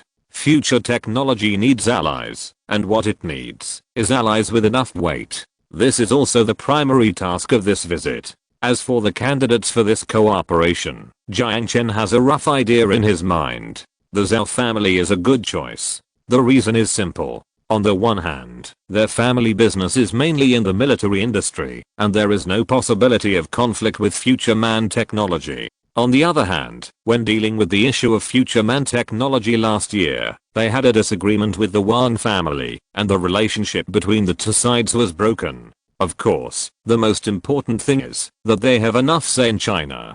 The only trouble is that they are interested in the application of virtual reality technology in the military industry. Although Jiang Chen does not mind helping China in the field of military technology, he has no intention of making concessions on the core technology of virtual reality. Just as Jiang Chen was thinking about how to reach a cooperation with domestic forces, Aisha quietly walked to his side with a plate and placed the golden omelette rice and milk on his desk. Is it ready? In fact, you don't need to bring it up. Just ask me to go down and eat it. Looking at the considerate little girl, Jiang Chen smiled and said, "Since you look very busy, I brought it up.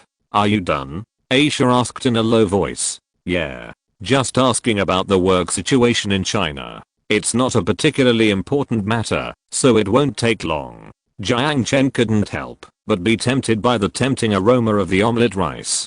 Seeing Jiang Chen's look, Aisha's mouth curved. "I just learned how to do it with Aunt Li." Since moving to New China, the two old people have enjoyed a peaceful life. When he is not busy, Jiang Chen will occasionally go to his parents' house to sit and have a meal together, but more often it is Aisha who accompanies the two old people. The well-behaved Aisha is also liked by Jiang's mother. "Really?" Jiang Chen praised her and rubbed her little head, smiling and said, "Thanks to you, you can accompany them more on my behalf." Feeling the warmth from the big hand on her head, Aisha shyly lowered her head. There was no reservation in the morning, so after breakfast, Jiang Chen came to the backyard of the villa. In addition to some flowers and plants trimmed by drones and a swimming pool, there is also a newly built shooting range. Without wearing protective gear, Jiang Chen casually took out the Type 11 pistol from the storage space, aimed at the bullseye 50 meters away, and pulled the trigger. Bang! 3 consecutive gunshots left 3 bean-sized holes on the wooden target. 1 10-ring and 2 8-rings. Jiang Chen was quite satisfied with such results. However, after all, he had not practiced shooting for a long time, and his skills were indeed rusty. If it were before, it would not be a problem to hit 2 10-rings. Recalling the initial time when Sun Jiao taught him the essentials of shooting, Jiang Chen couldn't help but smile with nostalgia. It was only 2 years, but it felt like a long time. At this moment, Jiang Chen's ears moved slightly, and he suddenly raised the pistol and slowly moved the muzzle to the entrance of the shooting range. The air rippled slightly, and a blonde ghost agent raised his hands and walked in front of Jiang Chen. "Sorry, I'm just curious." Berna scratched her head and said embarrassedly, "Those who can obtain the invisible cloak are the most loyal fighters among the ghost agents." Jiang Chen does not doubt their loyalty. She did not have any malicious intentions when she activated the optical invisibility and came over. She was just a little curious whether Jiang Chen could really detect their existence without checking the map. Curiosity kills the cat. Jiang Chen did not get angry because of her offense. He left the sentence teasingly and put away his weapon. Seeing that Jiang Chen was not angry, Bernice did not speak and looked aside awkwardly. "Where is the mission I gave you?" Without pursuing this issue, Jiang Chen asked casually while reloading the bullet. Hearing Jiang Chen asking about the mission, Bernice immediately changed to a serious look. "It's done." After saying that, she took out the tablet from the tactical backpack, tapped the screen several times with her fingers, and then handed the tablet to Jiang Chen. Bernice was the ghost agent who was sent to Sweden last time to track the spies of the Lilian Company. After completing the cleanup, Jiang Chen did not recall her immediately, but sent her to Germany to investigate the connection between the Willy Society and Rothschild. The investigation did not go smoothly, and there was no clue to show a direct connection between the two. It was not until a while ago that her investigation showed a little progress. "Who is this photo?" Jiang Chen looked at the Slav on the screen and felt that he looked familiar. Suddenly, a light bulb went off in his head, and he remembered that he had seen this man in Carmen's manor. It was the last day of the trip to Germany. He and Aisha were heading to the garage and saw Carmen talking to a Slav on the way. Korovin was originally a guerrilla in the Balkans. After the Civil War, he was active in the Mediterranean as an arms dealer. Now he is mainly active in Ukraine. Under the instruction of NATO, he provides weapons and equipment to the government army. Is he related to the Munich bombing? Jiang Chen asked thoughtfully. There is no direct evidence to prove that he is related to the bombing, but there is no doubt that he has a close relationship with the Rothschild family. In addition, when I followed him to Ukraine, I found that he had contact with people from the Willy Society. The 3 points were connected into a line, and the conclusion was beyond doubt. As he had guessed before, there is indeed a connection between Rothschild and the Willy Society. The ghost agent looked at Jiang Chen, who was lost in thought, and waited for his instructions. Return to Germany. I need you to keep an eye on the movements of Rothschild and the Willy Society. Although he knew that curiosity would kill the cat, he still felt a little concerned about the ambition shown by the Rothschild family. Yes. The ghost agent nodded slightly and disappeared. Jiang Chen couldn't help but laugh at Bernus's mysterious way of exiting. He loaded the pistol and aimed at the target again. But at this moment, a mobile phone rang in his pocket. He took out his mobile phone and looked at the phone number on the screen. He couldn't help but reveal a surprised expression. He came so soon. Chapter 545 Rocket Launch. At the airport on Koro Island, a tall and thin man in a grey suit was seen outside the airport, holding a suitcase in his right hand and repeatedly looking at his watch with his left hand. Although he was not a German, as a native of Munich, he still had a lot of German habits. For example, he repeatedly checked the time and was keen on barbecue. Next to him was a cute little girl, about 6 or 7 years old, with a golden ponytail, looking very cute. At this time, a black Mercedes stopped by the road. Seeing Jiang Chen get out of the car, Amos' eyes lit up, and he immediately took his daughter's hand and walked forward with the suitcase. Haha, nice to meet you, Dr. Amos. Jiang Chen shook hands with him, then smiled and looked at the shy little girl. Excuse me, who is this? My daughter, Miriam. Amos smiled and looked at his daughter. Come on, say hello to uncle. Hearing her father's request, the little girl hiding behind her father pouted and spoke in unstandard Chinese. Hello, uncle. Although it was cute, Jiang Chen felt inexplicably sad to be called uncle by a little lolly. In the car, Jiang Chen learned from Amos that he had divorced a long time ago, and his daughter was his only relative. How is the situation in Munich? It's not peaceful. Amos sighed. There are marches on the streets all day long. Some people are clamoring for Merkel to step down. Others are asking the marchers to remain rational. Some time ago, a German youth threw a bomb into a refugee camp, killing a pregnant woman and causing extensive burns to her husband. Angry refugees rushed to the street with weapons. Of course, the federal parliament has ordered the closure of the refugee camp, which can be regarded as some measures to control the situation. Maybe the situation will get better in a few months. But I don't want to wait any longer. After the party, Jiang Chen left him his business card. But what he didn't expect was that the professor of the University of Munich made a decision so quickly, resigned from his professorship, and went to Singapore to join Future Technology. Unexpectedly, Jiang Chen even drove to the airport to pick him up in person. Amos Kimberly is indeed an amazing talent. At the age of 42, he obtained a double doctorate in information technology and mechanical engineering from the University of Munich, and became the youngest professor of engineering at the University of Munich. Not only that, he has made great achievements in the two fields of robotics and artificial intelligence. The number of articles published in SI may not be as many as some domestic experts, but every paper he published on robotics and artificial intelligence has been cited as a reference by at least 10 SI papers. The reason why he went to the new country with his family was, on the one hand, because the security environment in Munich continued to deteriorate, and on the other hand, because he saw the possibility of breaking through himself from the Future Technology. Of course, the salary offered by Jiang Chen is also part of the reason for his immigration. The University of Munich offered him an annual salary of 100,000 euros, and he had to pay 25% minus 30% tax. Originally, Germany's welfare was pretty good, but because of the refugee problem and other reasons, the already overburdened welfare system is getting worse day by day. Jiang Chen directly offered him a basic salary of $200,000 after tax and provided him with a car and a house, which are visible benefits. Such a high salary is considered the best in the world, but what really prompted him to come here with his family was not the salary, but the speech on artificial intelligence. Jiang Chen once told him that it was a company secret. In this case, wouldn't he be able to get access to that knowledge by becoming a member of the company? It was with this idea that Amos sent his resume to the email address on the business card Jiang Chen gave him.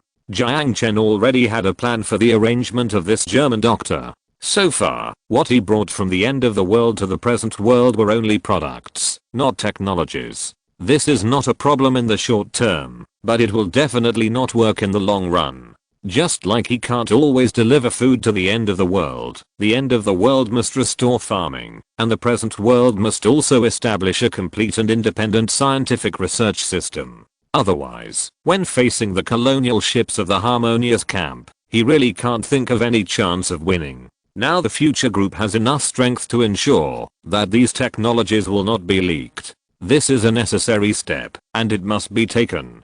Jiang Chen will gradually open up confidential technologies including D++ programming and primary artificial intelligence database to him. After helping the professor master these knowledge and then training a group of reliable technicians through him, future human technology will be able to have its own scientific research team in the true sense. This is Jiang Chen's plan. After settling Dr. Amos, it was almost noon. In the afternoon, the Starring Trade Space Project Department launched a space rocket. As its first launch mission, Jiang Chen, as the chairman, naturally did not intend to miss it. After returning home and having lunch with Aisha, Jiang Chen leaned on the sofa and took a short nap. When it was almost 1 o'clock, he got up and went out to the small island near the equator. Compared with the desolation a few months ago, the spacious island has become compact. The higher ground on the east side is the outpost, where the Starring Trade soldiers are stationed, and the lowland on the west side is the launch site. With the cultivation of engineering robots, the infrastructure construction of this island for carrying out space launch missions has been basically completed. When Jiang Chen arrived at the island, he happened to find that several UN people were stopped at the port by soldiers wearing mechanical exoskeletons. They were all observers sent by the United Nations to the Panu Islands to monitor the rocket launch, in order to confirm that what the new country launched was indeed a rocket, not an intercontinental missile. Because he had a clear conscience, Jiang Chen did not reject the observers sent by the United Nations. However, after obtaining permission, these people obviously forgot to apply for permission to land on the island from Starring Trade, so they were stopped at the port at this moment. Mr. Jiang Chen, we need an explanation. The man with glasses walked up to Jiang Chen and said indignantly, "Our soldiers are just following orders. We need to submit an application to the Starring Trading Company before landing on the island.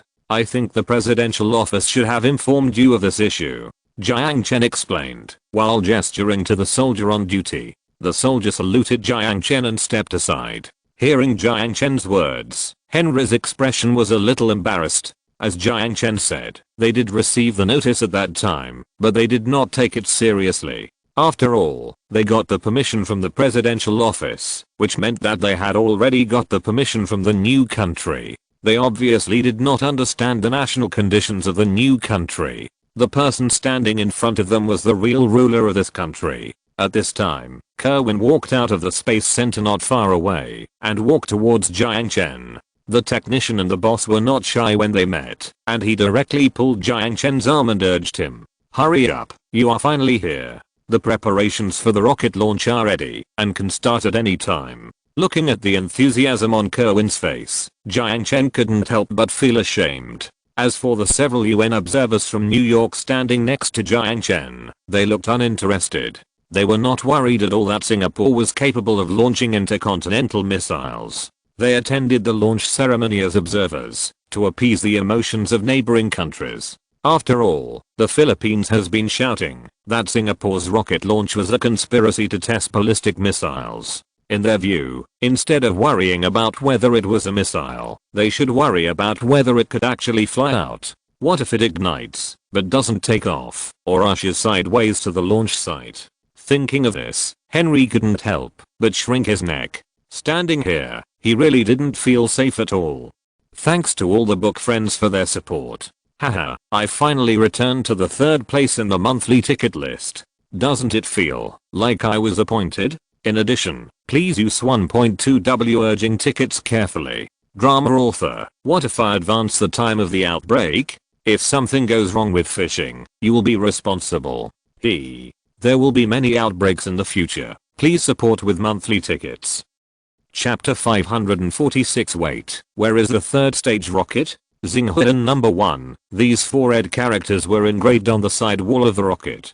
The launch project declared was a meteorological satellite. Using a meteorological satellite as the first launch target is undoubtedly less difficult than other launch projects. But even so, for a small country with no aerospace technology foundation at all, it is still a bit difficult to install a satellite on the first launch. Not only the special observers of the United Nations, but also about 30 local or foreign journalists were invited by Jiang Chen to the launch site. This exciting moment should be shared by people all over the world. They were specially allowed to enter the military camp and stand on the watchtower to film the rocket launch process. For the new country, this is destined to be a historic moment. A space power. These uncivilized islanders have never thought about it, but when they saw the newly moved foreign neighbors discussing this issue with disbelief, the natives of the Panu Islands still felt a strong sense of pride in their hearts. Where does national self-confidence and national cohesion come from?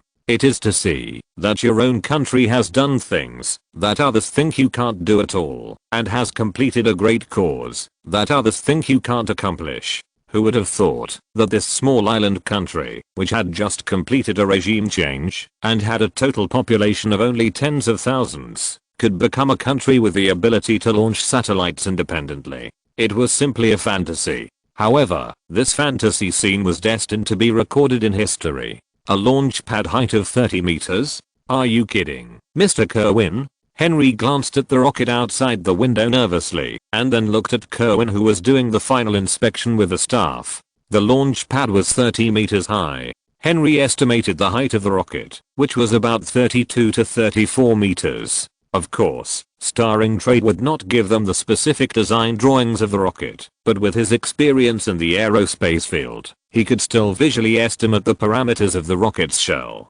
There were pocket-sized launch vehicles, but Henry could not believe that this small country could achieve this level. Considering the thrust ratio of rocket fuel and the size of the rocket engine nozzle, the thrust of the rocket was estimated. The design of this rocket was unscientific. Not to mention whether such a rocket could accelerate to the first universe acceleration and get rid of the Earth's gravity. Henry was very skeptical whether such a rocket could fly out of the atmosphere. As for the doubt of the UN Special Observer, do you think I'm kidding?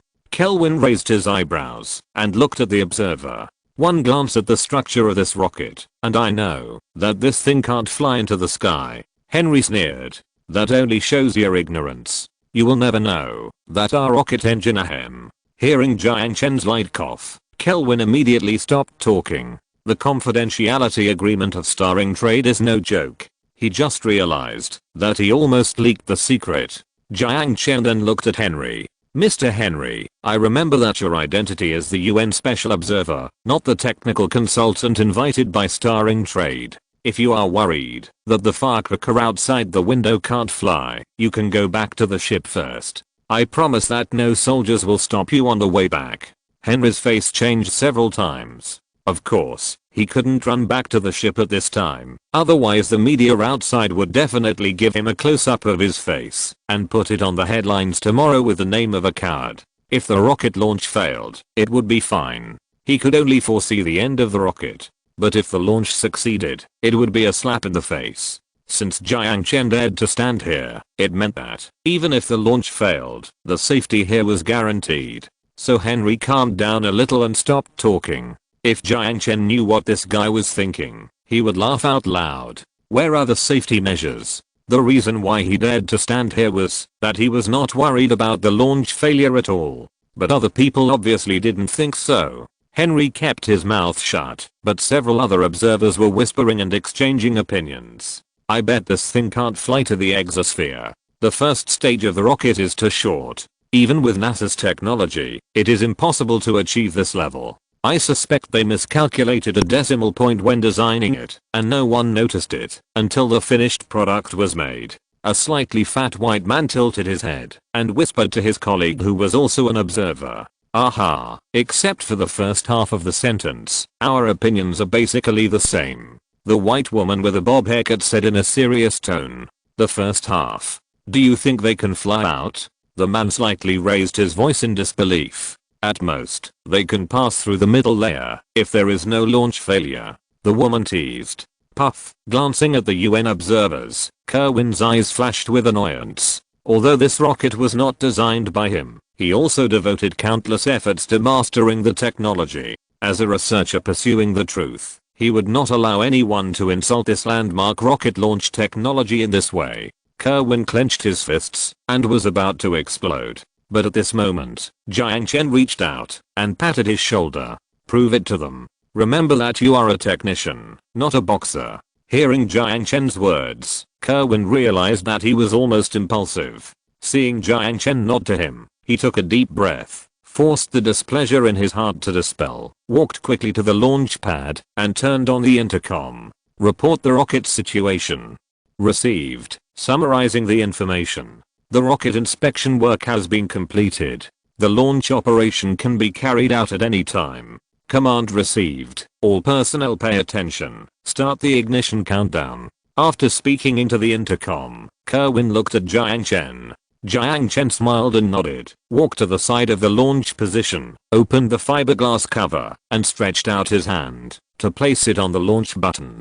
Kerwin turned on the intercom again, his eyes fixed on the rocket outside the window. The atmosphere in the launch room became tense. Henry restrained the frivolity in his eyes, and the UN observers stopped whispering and turned their attention to the rocket launcher outside the window. The launch countdown begins. 5, 4, 3, 2, 1, 0. Ignition.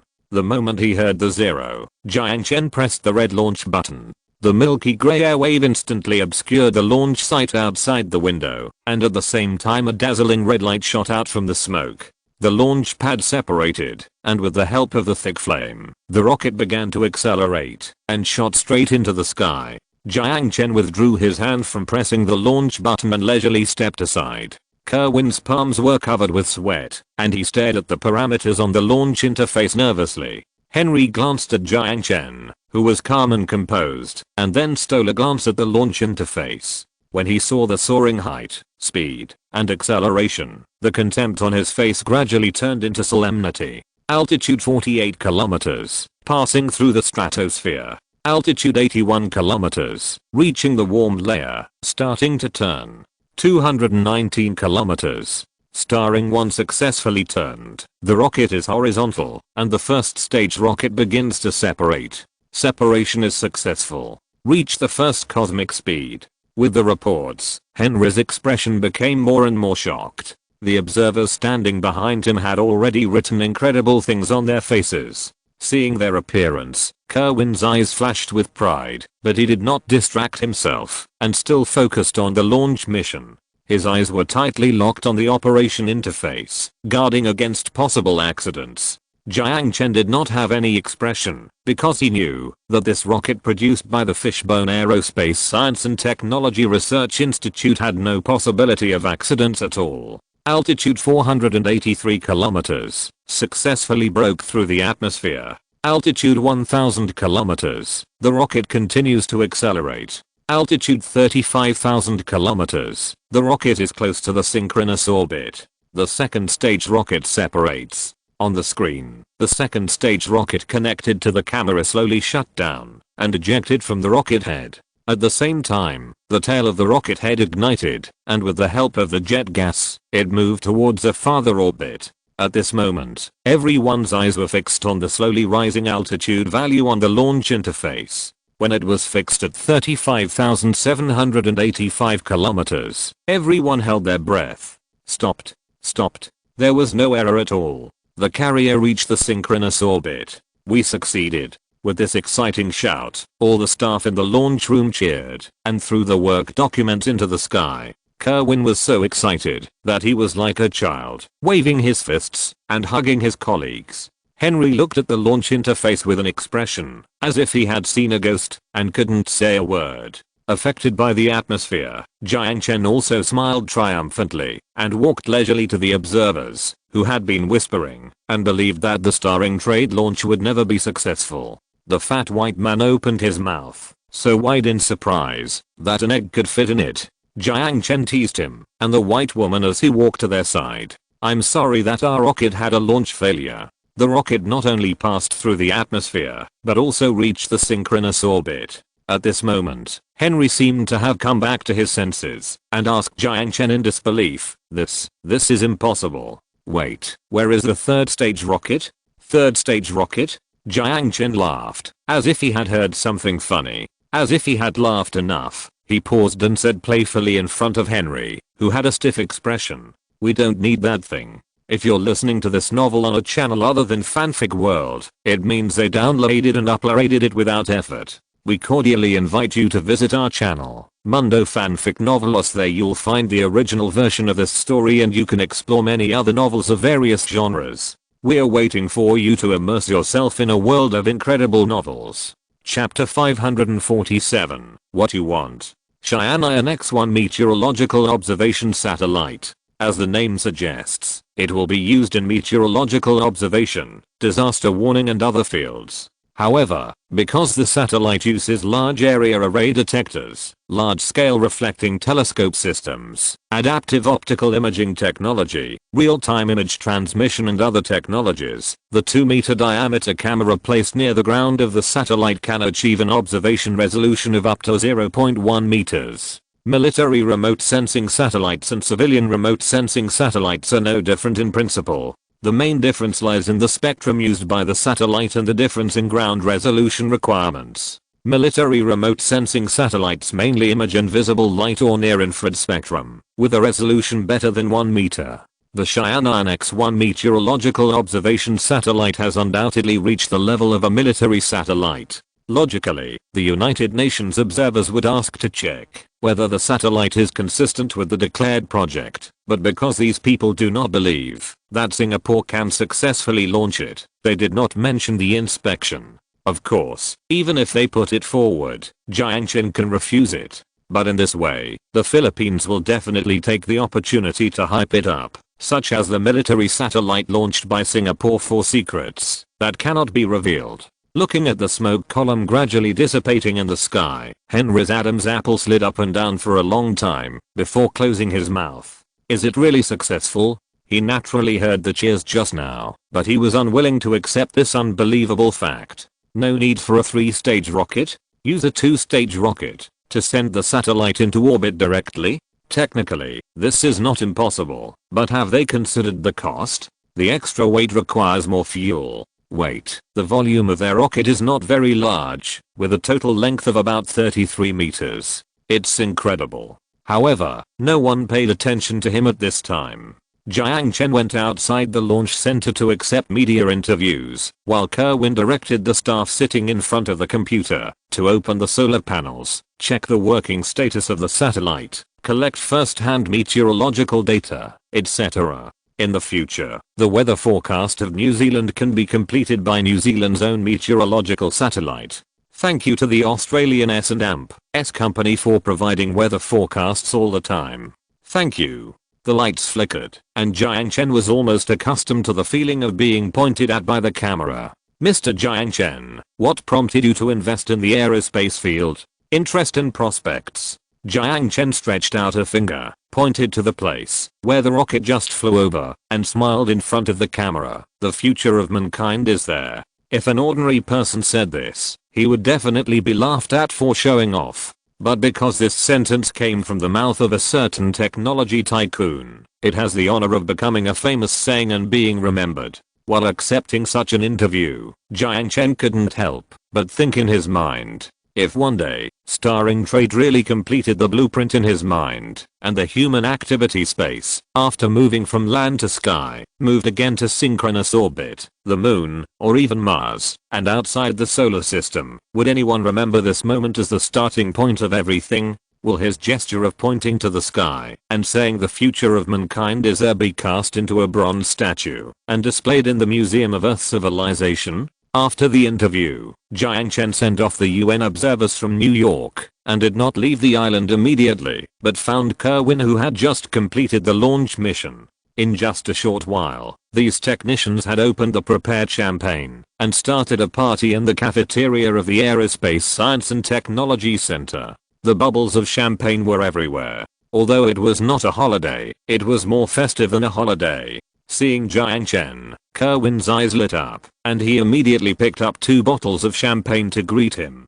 Haha, boss, you have to drink a bottle before you leave today. Yes, that's right. This is our first rocket. Did you notice the expression of the observer?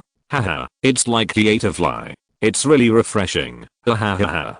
The atmosphere made Jiang Chen smile and took the champagne from Kerwin's hand, bit off the bottle cap, and blew directly into the bottle. Seeing that the boss could drink so much, the lively guy next to him whistled and clapped his hands to cheer. The female employees, who were as rare animals, also looked over here. Their movements were still reserved, but their ability to applaud and cheer was no less than that of their male counterparts. Seeing that the boss finished a bottle, Kerwin was not to be outdone. The sun-shaven technician didn't look like he could drink, but he didn't expect that he could drink quite well. There is no interest in drinking here. It is just a group of technicians celebrating their achievements in space. The equipment and parts were bought by Starring Trade, but the entire rocket was assembled by them, just like their own children. When the boys had enough fun, it was getting late outside. Their homes are all on Anger Island, which is relatively close to here. They are picked up and dropped off by fixed shift ships every day.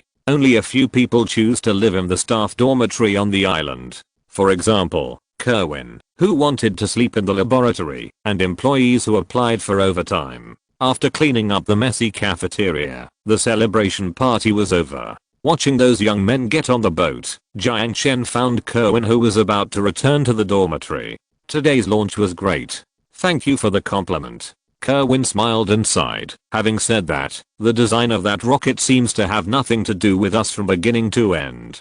Don't think so. Jiang Chen smiled and patted his shoulder. You just started from a higher point. I have handed over the relevant technology to you. I look forward to you using these technologies to design a rocket with better performance than this one. In terms of technology, the two worlds are not equal. But when it comes to creativity and imagination, there is no difference between people in the two worlds. Aerospace is an imaginative frontier field. With the same technology, the rocket he designed may not be inferior to Jiang Lin's masterpiece. Of course, the premise is that he must work harder. Well, I promise. Kerwin grinned. There was no need for promises. Spaceflight itself was his dream. Jiang Chen provided him with technology and a platform. He had no doubt that he could turn this dream into reality. Today's launch mission was very successful. This is all thanks to you technicians. To encourage me, I will contact the finance department to allocate a bonus of $2 million to you. Half is yours, and you can give out the other half as you see fit. You should have said that at the celebration party. Those guys might have praised you to the sky. Kerwin teased. He was not short of money. When Jiang Chen acquired his company at a premium, he had already made a profit of $10 million. Ha ha ha ha, that's really a pity. Jiang Chen laughed. After a pause, he looked at Kerwin and said seriously, in the first half of next year, you are expected to have 12 rocket launch missions. It may be busy. I hope you are prepared. An average of 2 rockets a month. Dropping dumplings into the sky? Kerwin said in amazement. Launching a rocket is no joke. Although they also mastered the first stage rocket recovery technology, the launch cost of the Starring 1 rocket just now was more than $50 million. Are you scared? Jiang Chen raised his eyebrows and smiled. On the contrary, I couldn't ask for more. Kerwin responded to Jiang Chen's provocation directly, with an obvious smile on his face. Just kidding. The biggest worry of the aerospace department is the low profit of commercial launch missions and the lack of budget. Jiang Chen's words undoubtedly dispelled his concerns. With sufficient financial support, let alone 12 rocket launch missions, even if this number doubled, he wouldn't even blink. Chapter 548 Battery Patent. In the waters 200 nautical miles east of the Panu Islands, under the escort of a frigate equipped with a Type 50 Joules electromagnetic gun, 2 engineering ships deployed a floating platform on the sea and recovered the first stage rocket that slowly fell under the effect of the reverse jet. Not far away, several patrol ships without national flags can be seen, keeping a safe distance and monitoring the recovery of the first stage rocket of Starring Trade. Because it was on the high seas, the frigates of Starring Trade ignored these observers, but only pointed their guns at a distance as a warning, and then did nothing else. When the first stage rocket successfully landed and was moved onto the engineering ship, the patrol ships withdrew. You can guess with your feet who sent these patrol ships. The United States disdains the space technology of New Zealand, and Australia does not care about international affairs. The only countries active in this sea area are New Guinea and the Philippines. The economic and trade cooperation between New Guinea and New Zealand is becoming increasingly close, so naturally they will not make such unfriendly attempts. The Philippines has always been wary of the rise of New Zealand. When New Zealand applied for a rocket launch project, they were the first to jump out and oppose it. It was not out of consideration for national security. They did not think that a small country with a total population less than their army soldiers could have any impact on their national security. Rather, it was out of a distorted mentality of a poor neighbor. They just couldn't bear to see this tiny country that they once looked down upon have a space capability that they could not reach. Of course, I'm afraid they are even more frustrated now.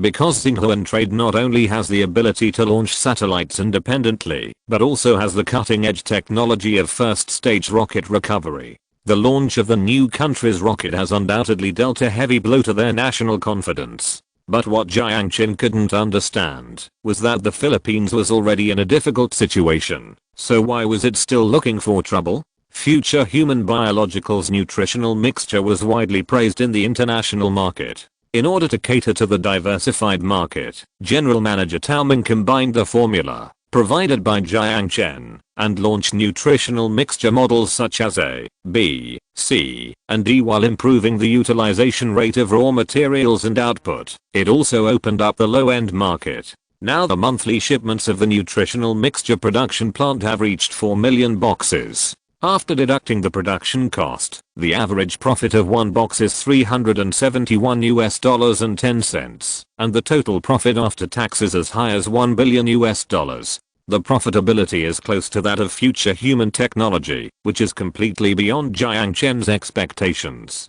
Tao Ming is full of ambitions for the development of future human biology. He promised Jiang Chen that he would make the nutritional mixture into a healthy fast food in the 21st century. The reason why he is so enthusiastic is due to the equity incentive plan proposed by Jiang Chen. He and Shuji, who is in charge of production, each of them was given a 3% dividend reward. As long as they continue to serve the future human group, they will continue to enjoy this dividend reward. On the other hand, the order from the Russian Ministry of Defense has also brought considerable benefits to future human biology. However, compared with the hot civilian market, the income from this military order is obviously not enough. In this regard, Tao Ming proposed to Jiang Chen that he should either raise the price or simply stop renewing the order with the Russian Ministry of Defense to maximize the profit per unit of production capacity. After all, Russia, with its increasingly severe economic situation, does not seem to be a generous buyer.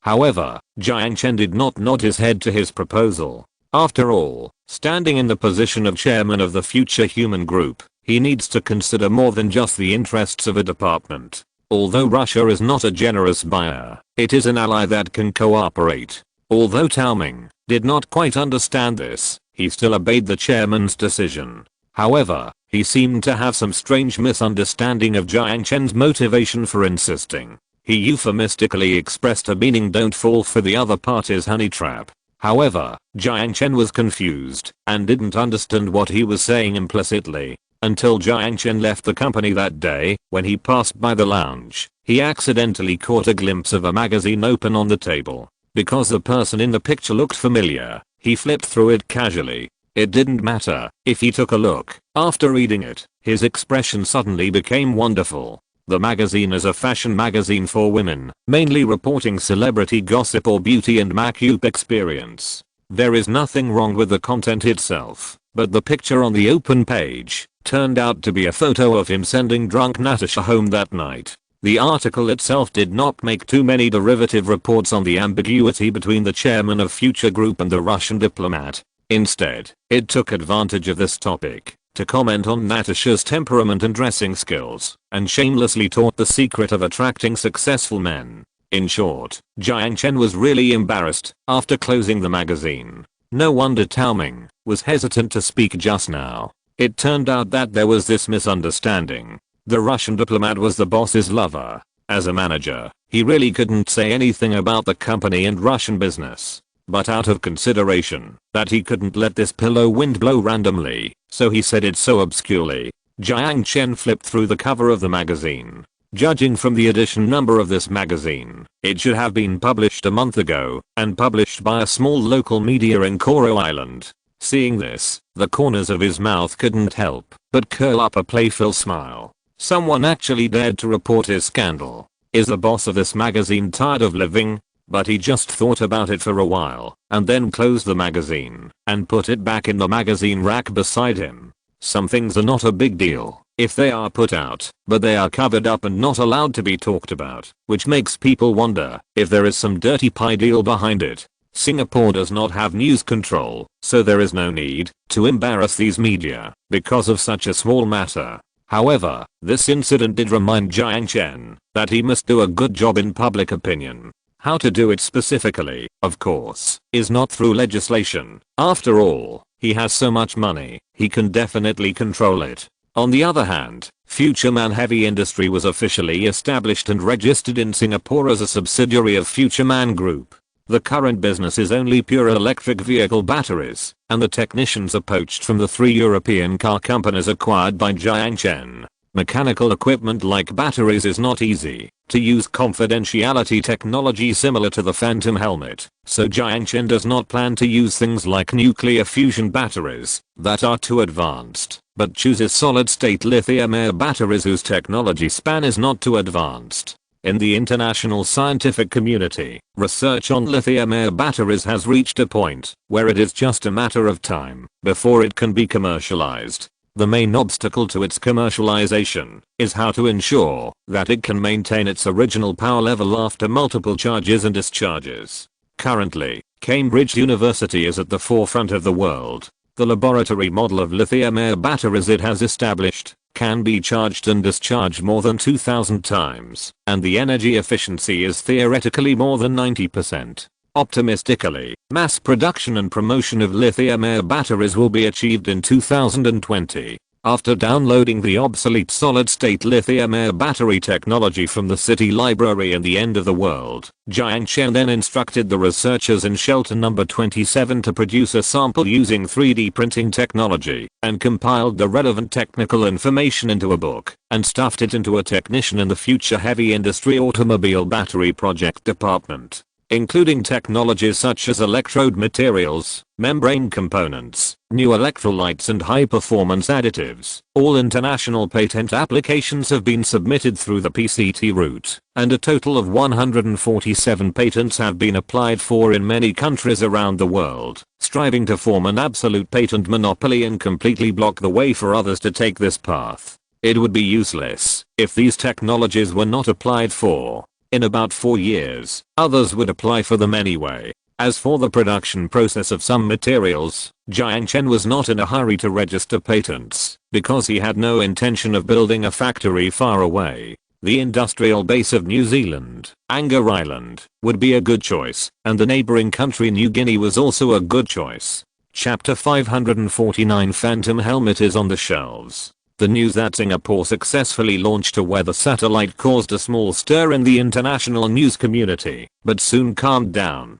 Spaceflight, a national Olympic project, is no longer as popular as it was in the past. People were just a little surprised that this small Pacific country made the headlines again, and then put the matter behind them. For some reason, the United Nations observers concealed the two-stage rocket launch technology used by Starring Trade from the media, and Starring Trade did not publicly explain it to the media, so this technology did not appear in the public eye. However, Jiang Chen was sure that NASA, which was in New York with the United Nations, must have learned of the news, and was worried about how to deal with the hearings of the US Congress. After all, they received so much budget every year, but they were outdone by a small Pacific country in technology. Compared with the calmness of Singapore, the neighboring Philippines is in a turbulent period. A few days ago, the guerrillas of the Moro country successfully occupied Davao City and announced that it would be the capital of the Moro country. The Philippines will not give up. Aquino first made a speech condemning Santos as a terrorist leader and criminal, and sent two infantry divisions and a modern mechanized brigade trained by the US military to Mindanao, launching a large-scale military operation against Mindanao. At the same time, after a month, the United States has completed the change of government, passed a resolution to support the Philippines in resisting the independence movement of the Moro country, and sent F-35 fighter jets to attack the guerrilla headquarters. The war situation has once again become tense. On the other hand, the Vice President of New Guinea visited New Guinea with the Minister of Economy and brought representatives of future mining and more than a dozen entrepreneurs from Anger Island, as well as cooperation projects with a total value of more than $1 billion. Yang Yuan seems to have walked out of SYNOPSIS shadow and has devoted all his energy to work, trying to forget that feeling. As the general manager of Future Mining, he personally went to New Guinea for this trip and won 5 steel mills and 2 aluminum processing plants for Future Mining, transferring highly polluting production capacity from Anger Island to this underdeveloped neighboring country. The ore of BHP Mining Group was transported to New Guinea for rough processing, and then transported back to New Guinea for further processing by special production equipment to make a special iron aluminum alloy material. This iron aluminum alloy is very light, but its hardness and strength are unambiguous, and its performance is comparable to that of titanium alloy. As for the use of these iron aluminum alloys, Jiang Chen did not explain in detail to Yang Yuan, but only generally stated that these alloys would be used to complete a special project. While the Vice President was visiting New Guinea, President Zhang Yaping signed a policy on simplifying the application of tourist visas and 11 policies to stimulate the development of the tourism industry, including reducing tourism taxes. With the promulgation of these policies, New Guinea has laid the policy foundation for the vigorous development of the tourism industry, and 2017 is destined to be the first year for the start of New Guinea's tourism industry. Wei Yun, the general manager of Future Travel, who had received the news from Jiang Chen, had already made sufficient preparations for the arrival of this day. With many tourist projects such as the Heart of the Ocean, Undersea Hotel, Hot Spring Beach, and Sea Labyrinth as its signature, the unique tourism advertisements have been posted on the internet and TV, and even appeared on the screen of Times Square in the United States.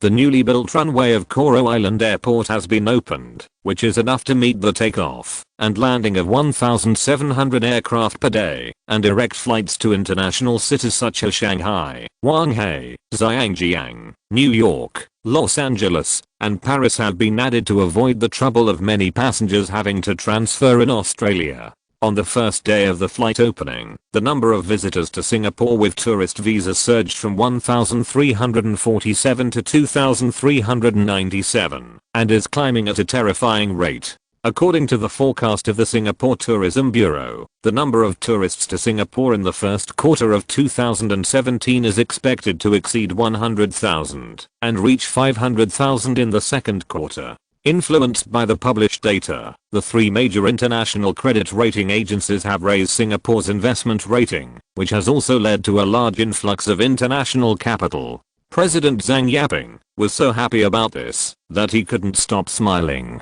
In 2016, Singapore's GDP growth rate was close to 100%, and the economic pillars were transformed from fisheries and planting to manufacturing and tourism. The performance of the industries under the Future Group is very impressive, but compared with Future Technology, even if all of them are added together, they are somewhat eclipsed.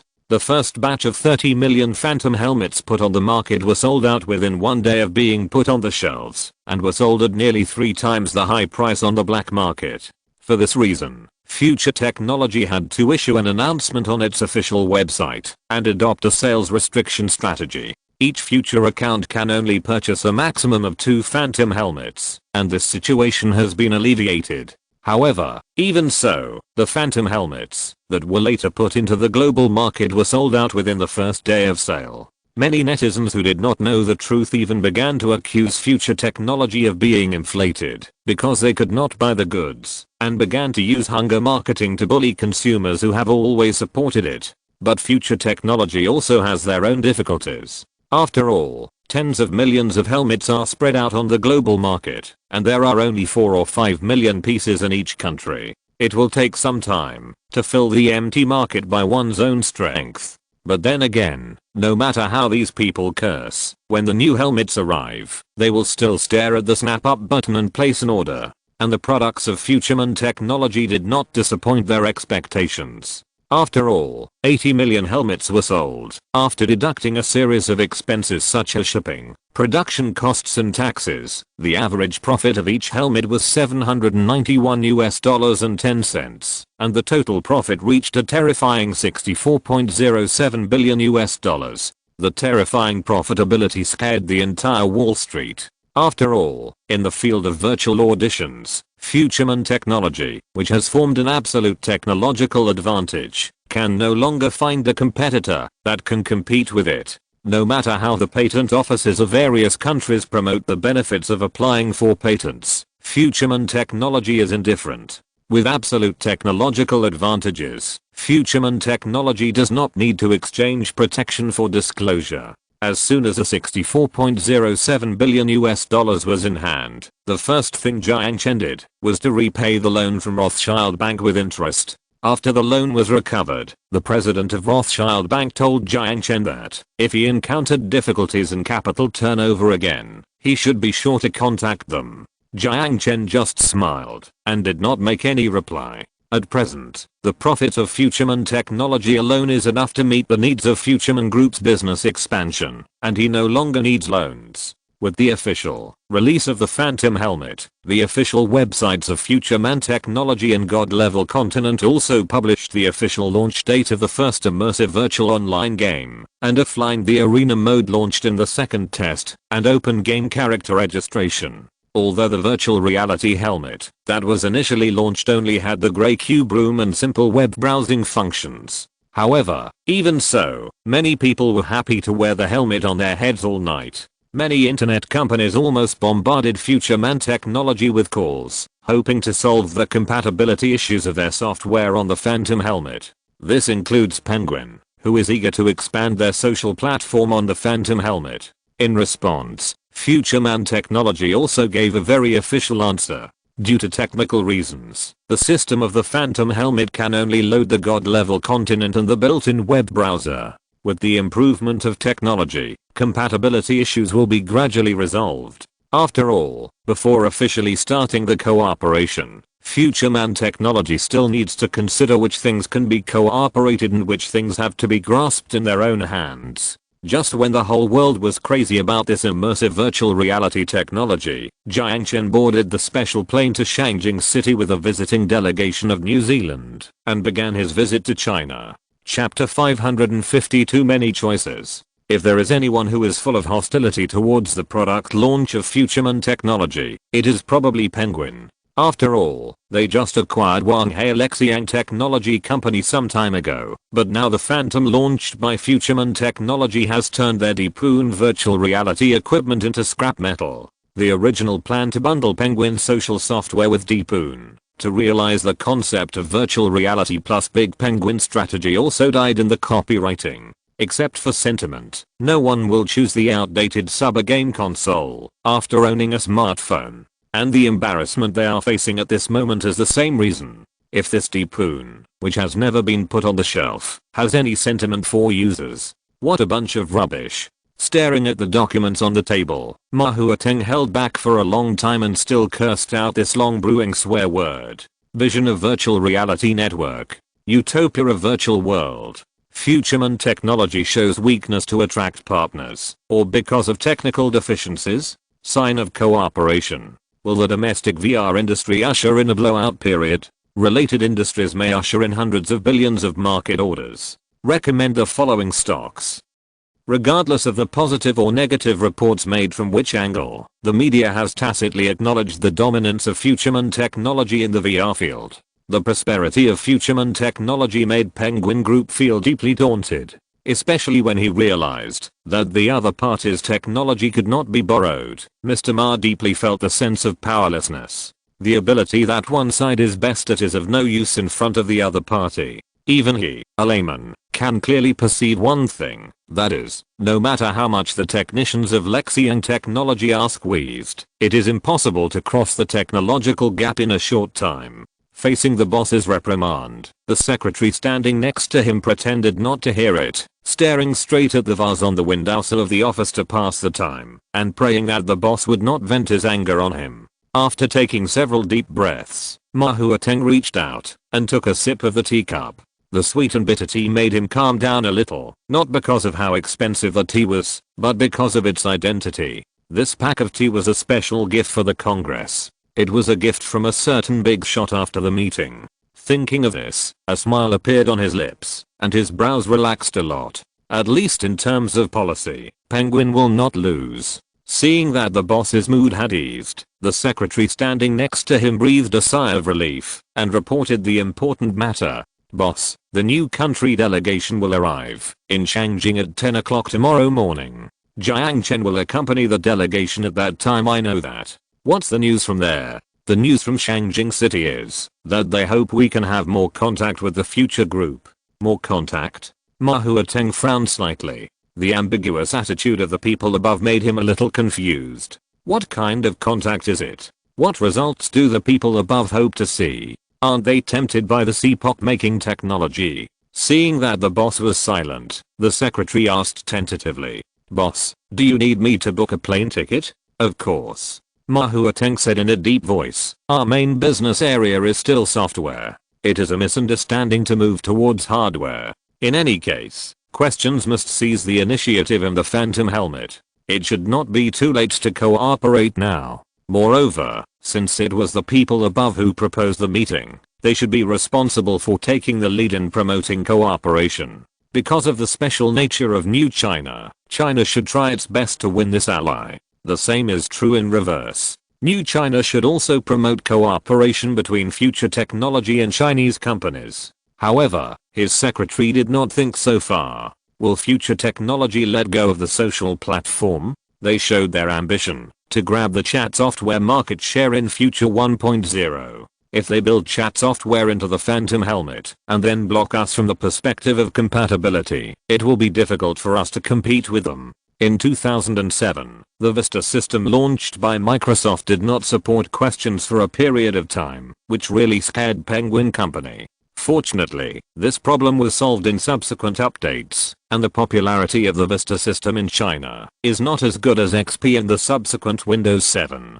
But anyone can see that if Microsoft really wants to kill questions through compatibility and promote its own MSN through forced installation, Tencent will only die. Of course, they will never do this. As for the reason, that's not what I said. Mr. Ma narrowed his eyes and smiled a little sinisterly. Here, some things are not what they want, unless they want to face antitrust investigations. This sentence is not convincing when it comes out of his mouth. When it comes to the word monopoly, who can compare with the bad big three? Just as Penguin was discussing how to negotiate with the future group, two old men were sitting opposite each other in a house far away in Shangjing City, playing chess. This future group, this Jiang Chen, are quite capable. Holding a black chess piece between his two fingers, the gray-haired old man suddenly nodded with a smile and threw out such an ambiguous sentence. The old man in the flowered vest also smiled.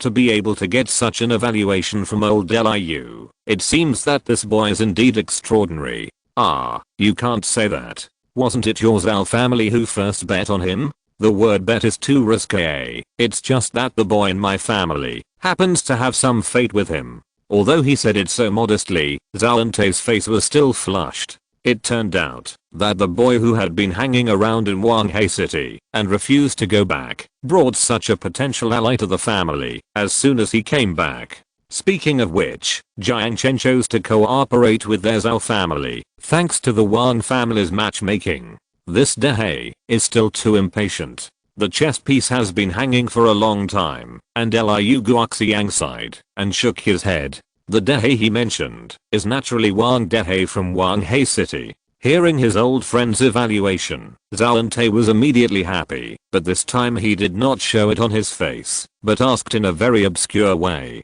"Is this disgust?" Liu Xiango glanced at his old friend with a smile, and his eyes fell on the chessboard again. This move is difficult to make. Why is it difficult? It's difficult because there are too many choices. Liu Guoxiang seemed to be trying to figure out the chessboard, muttering to himself. "Ante, do you think I should raise your piece now, or let it go?" Hearing his old friend's innocent speech, Zhao slapped his thigh and laughed. "If you ask me this, I definitely hope you will show mercy." Liu Xiango glanced at him, and also smiled happily. "Although we are old friends, you know I never show mercy when playing chess." "Oh, it doesn't matter. It's not the first time I lose anyway." Zhao waved his hand carelessly. Although he said careless words, his eyes never left the chessboard. The black piece that had been hanging in the air finally fell.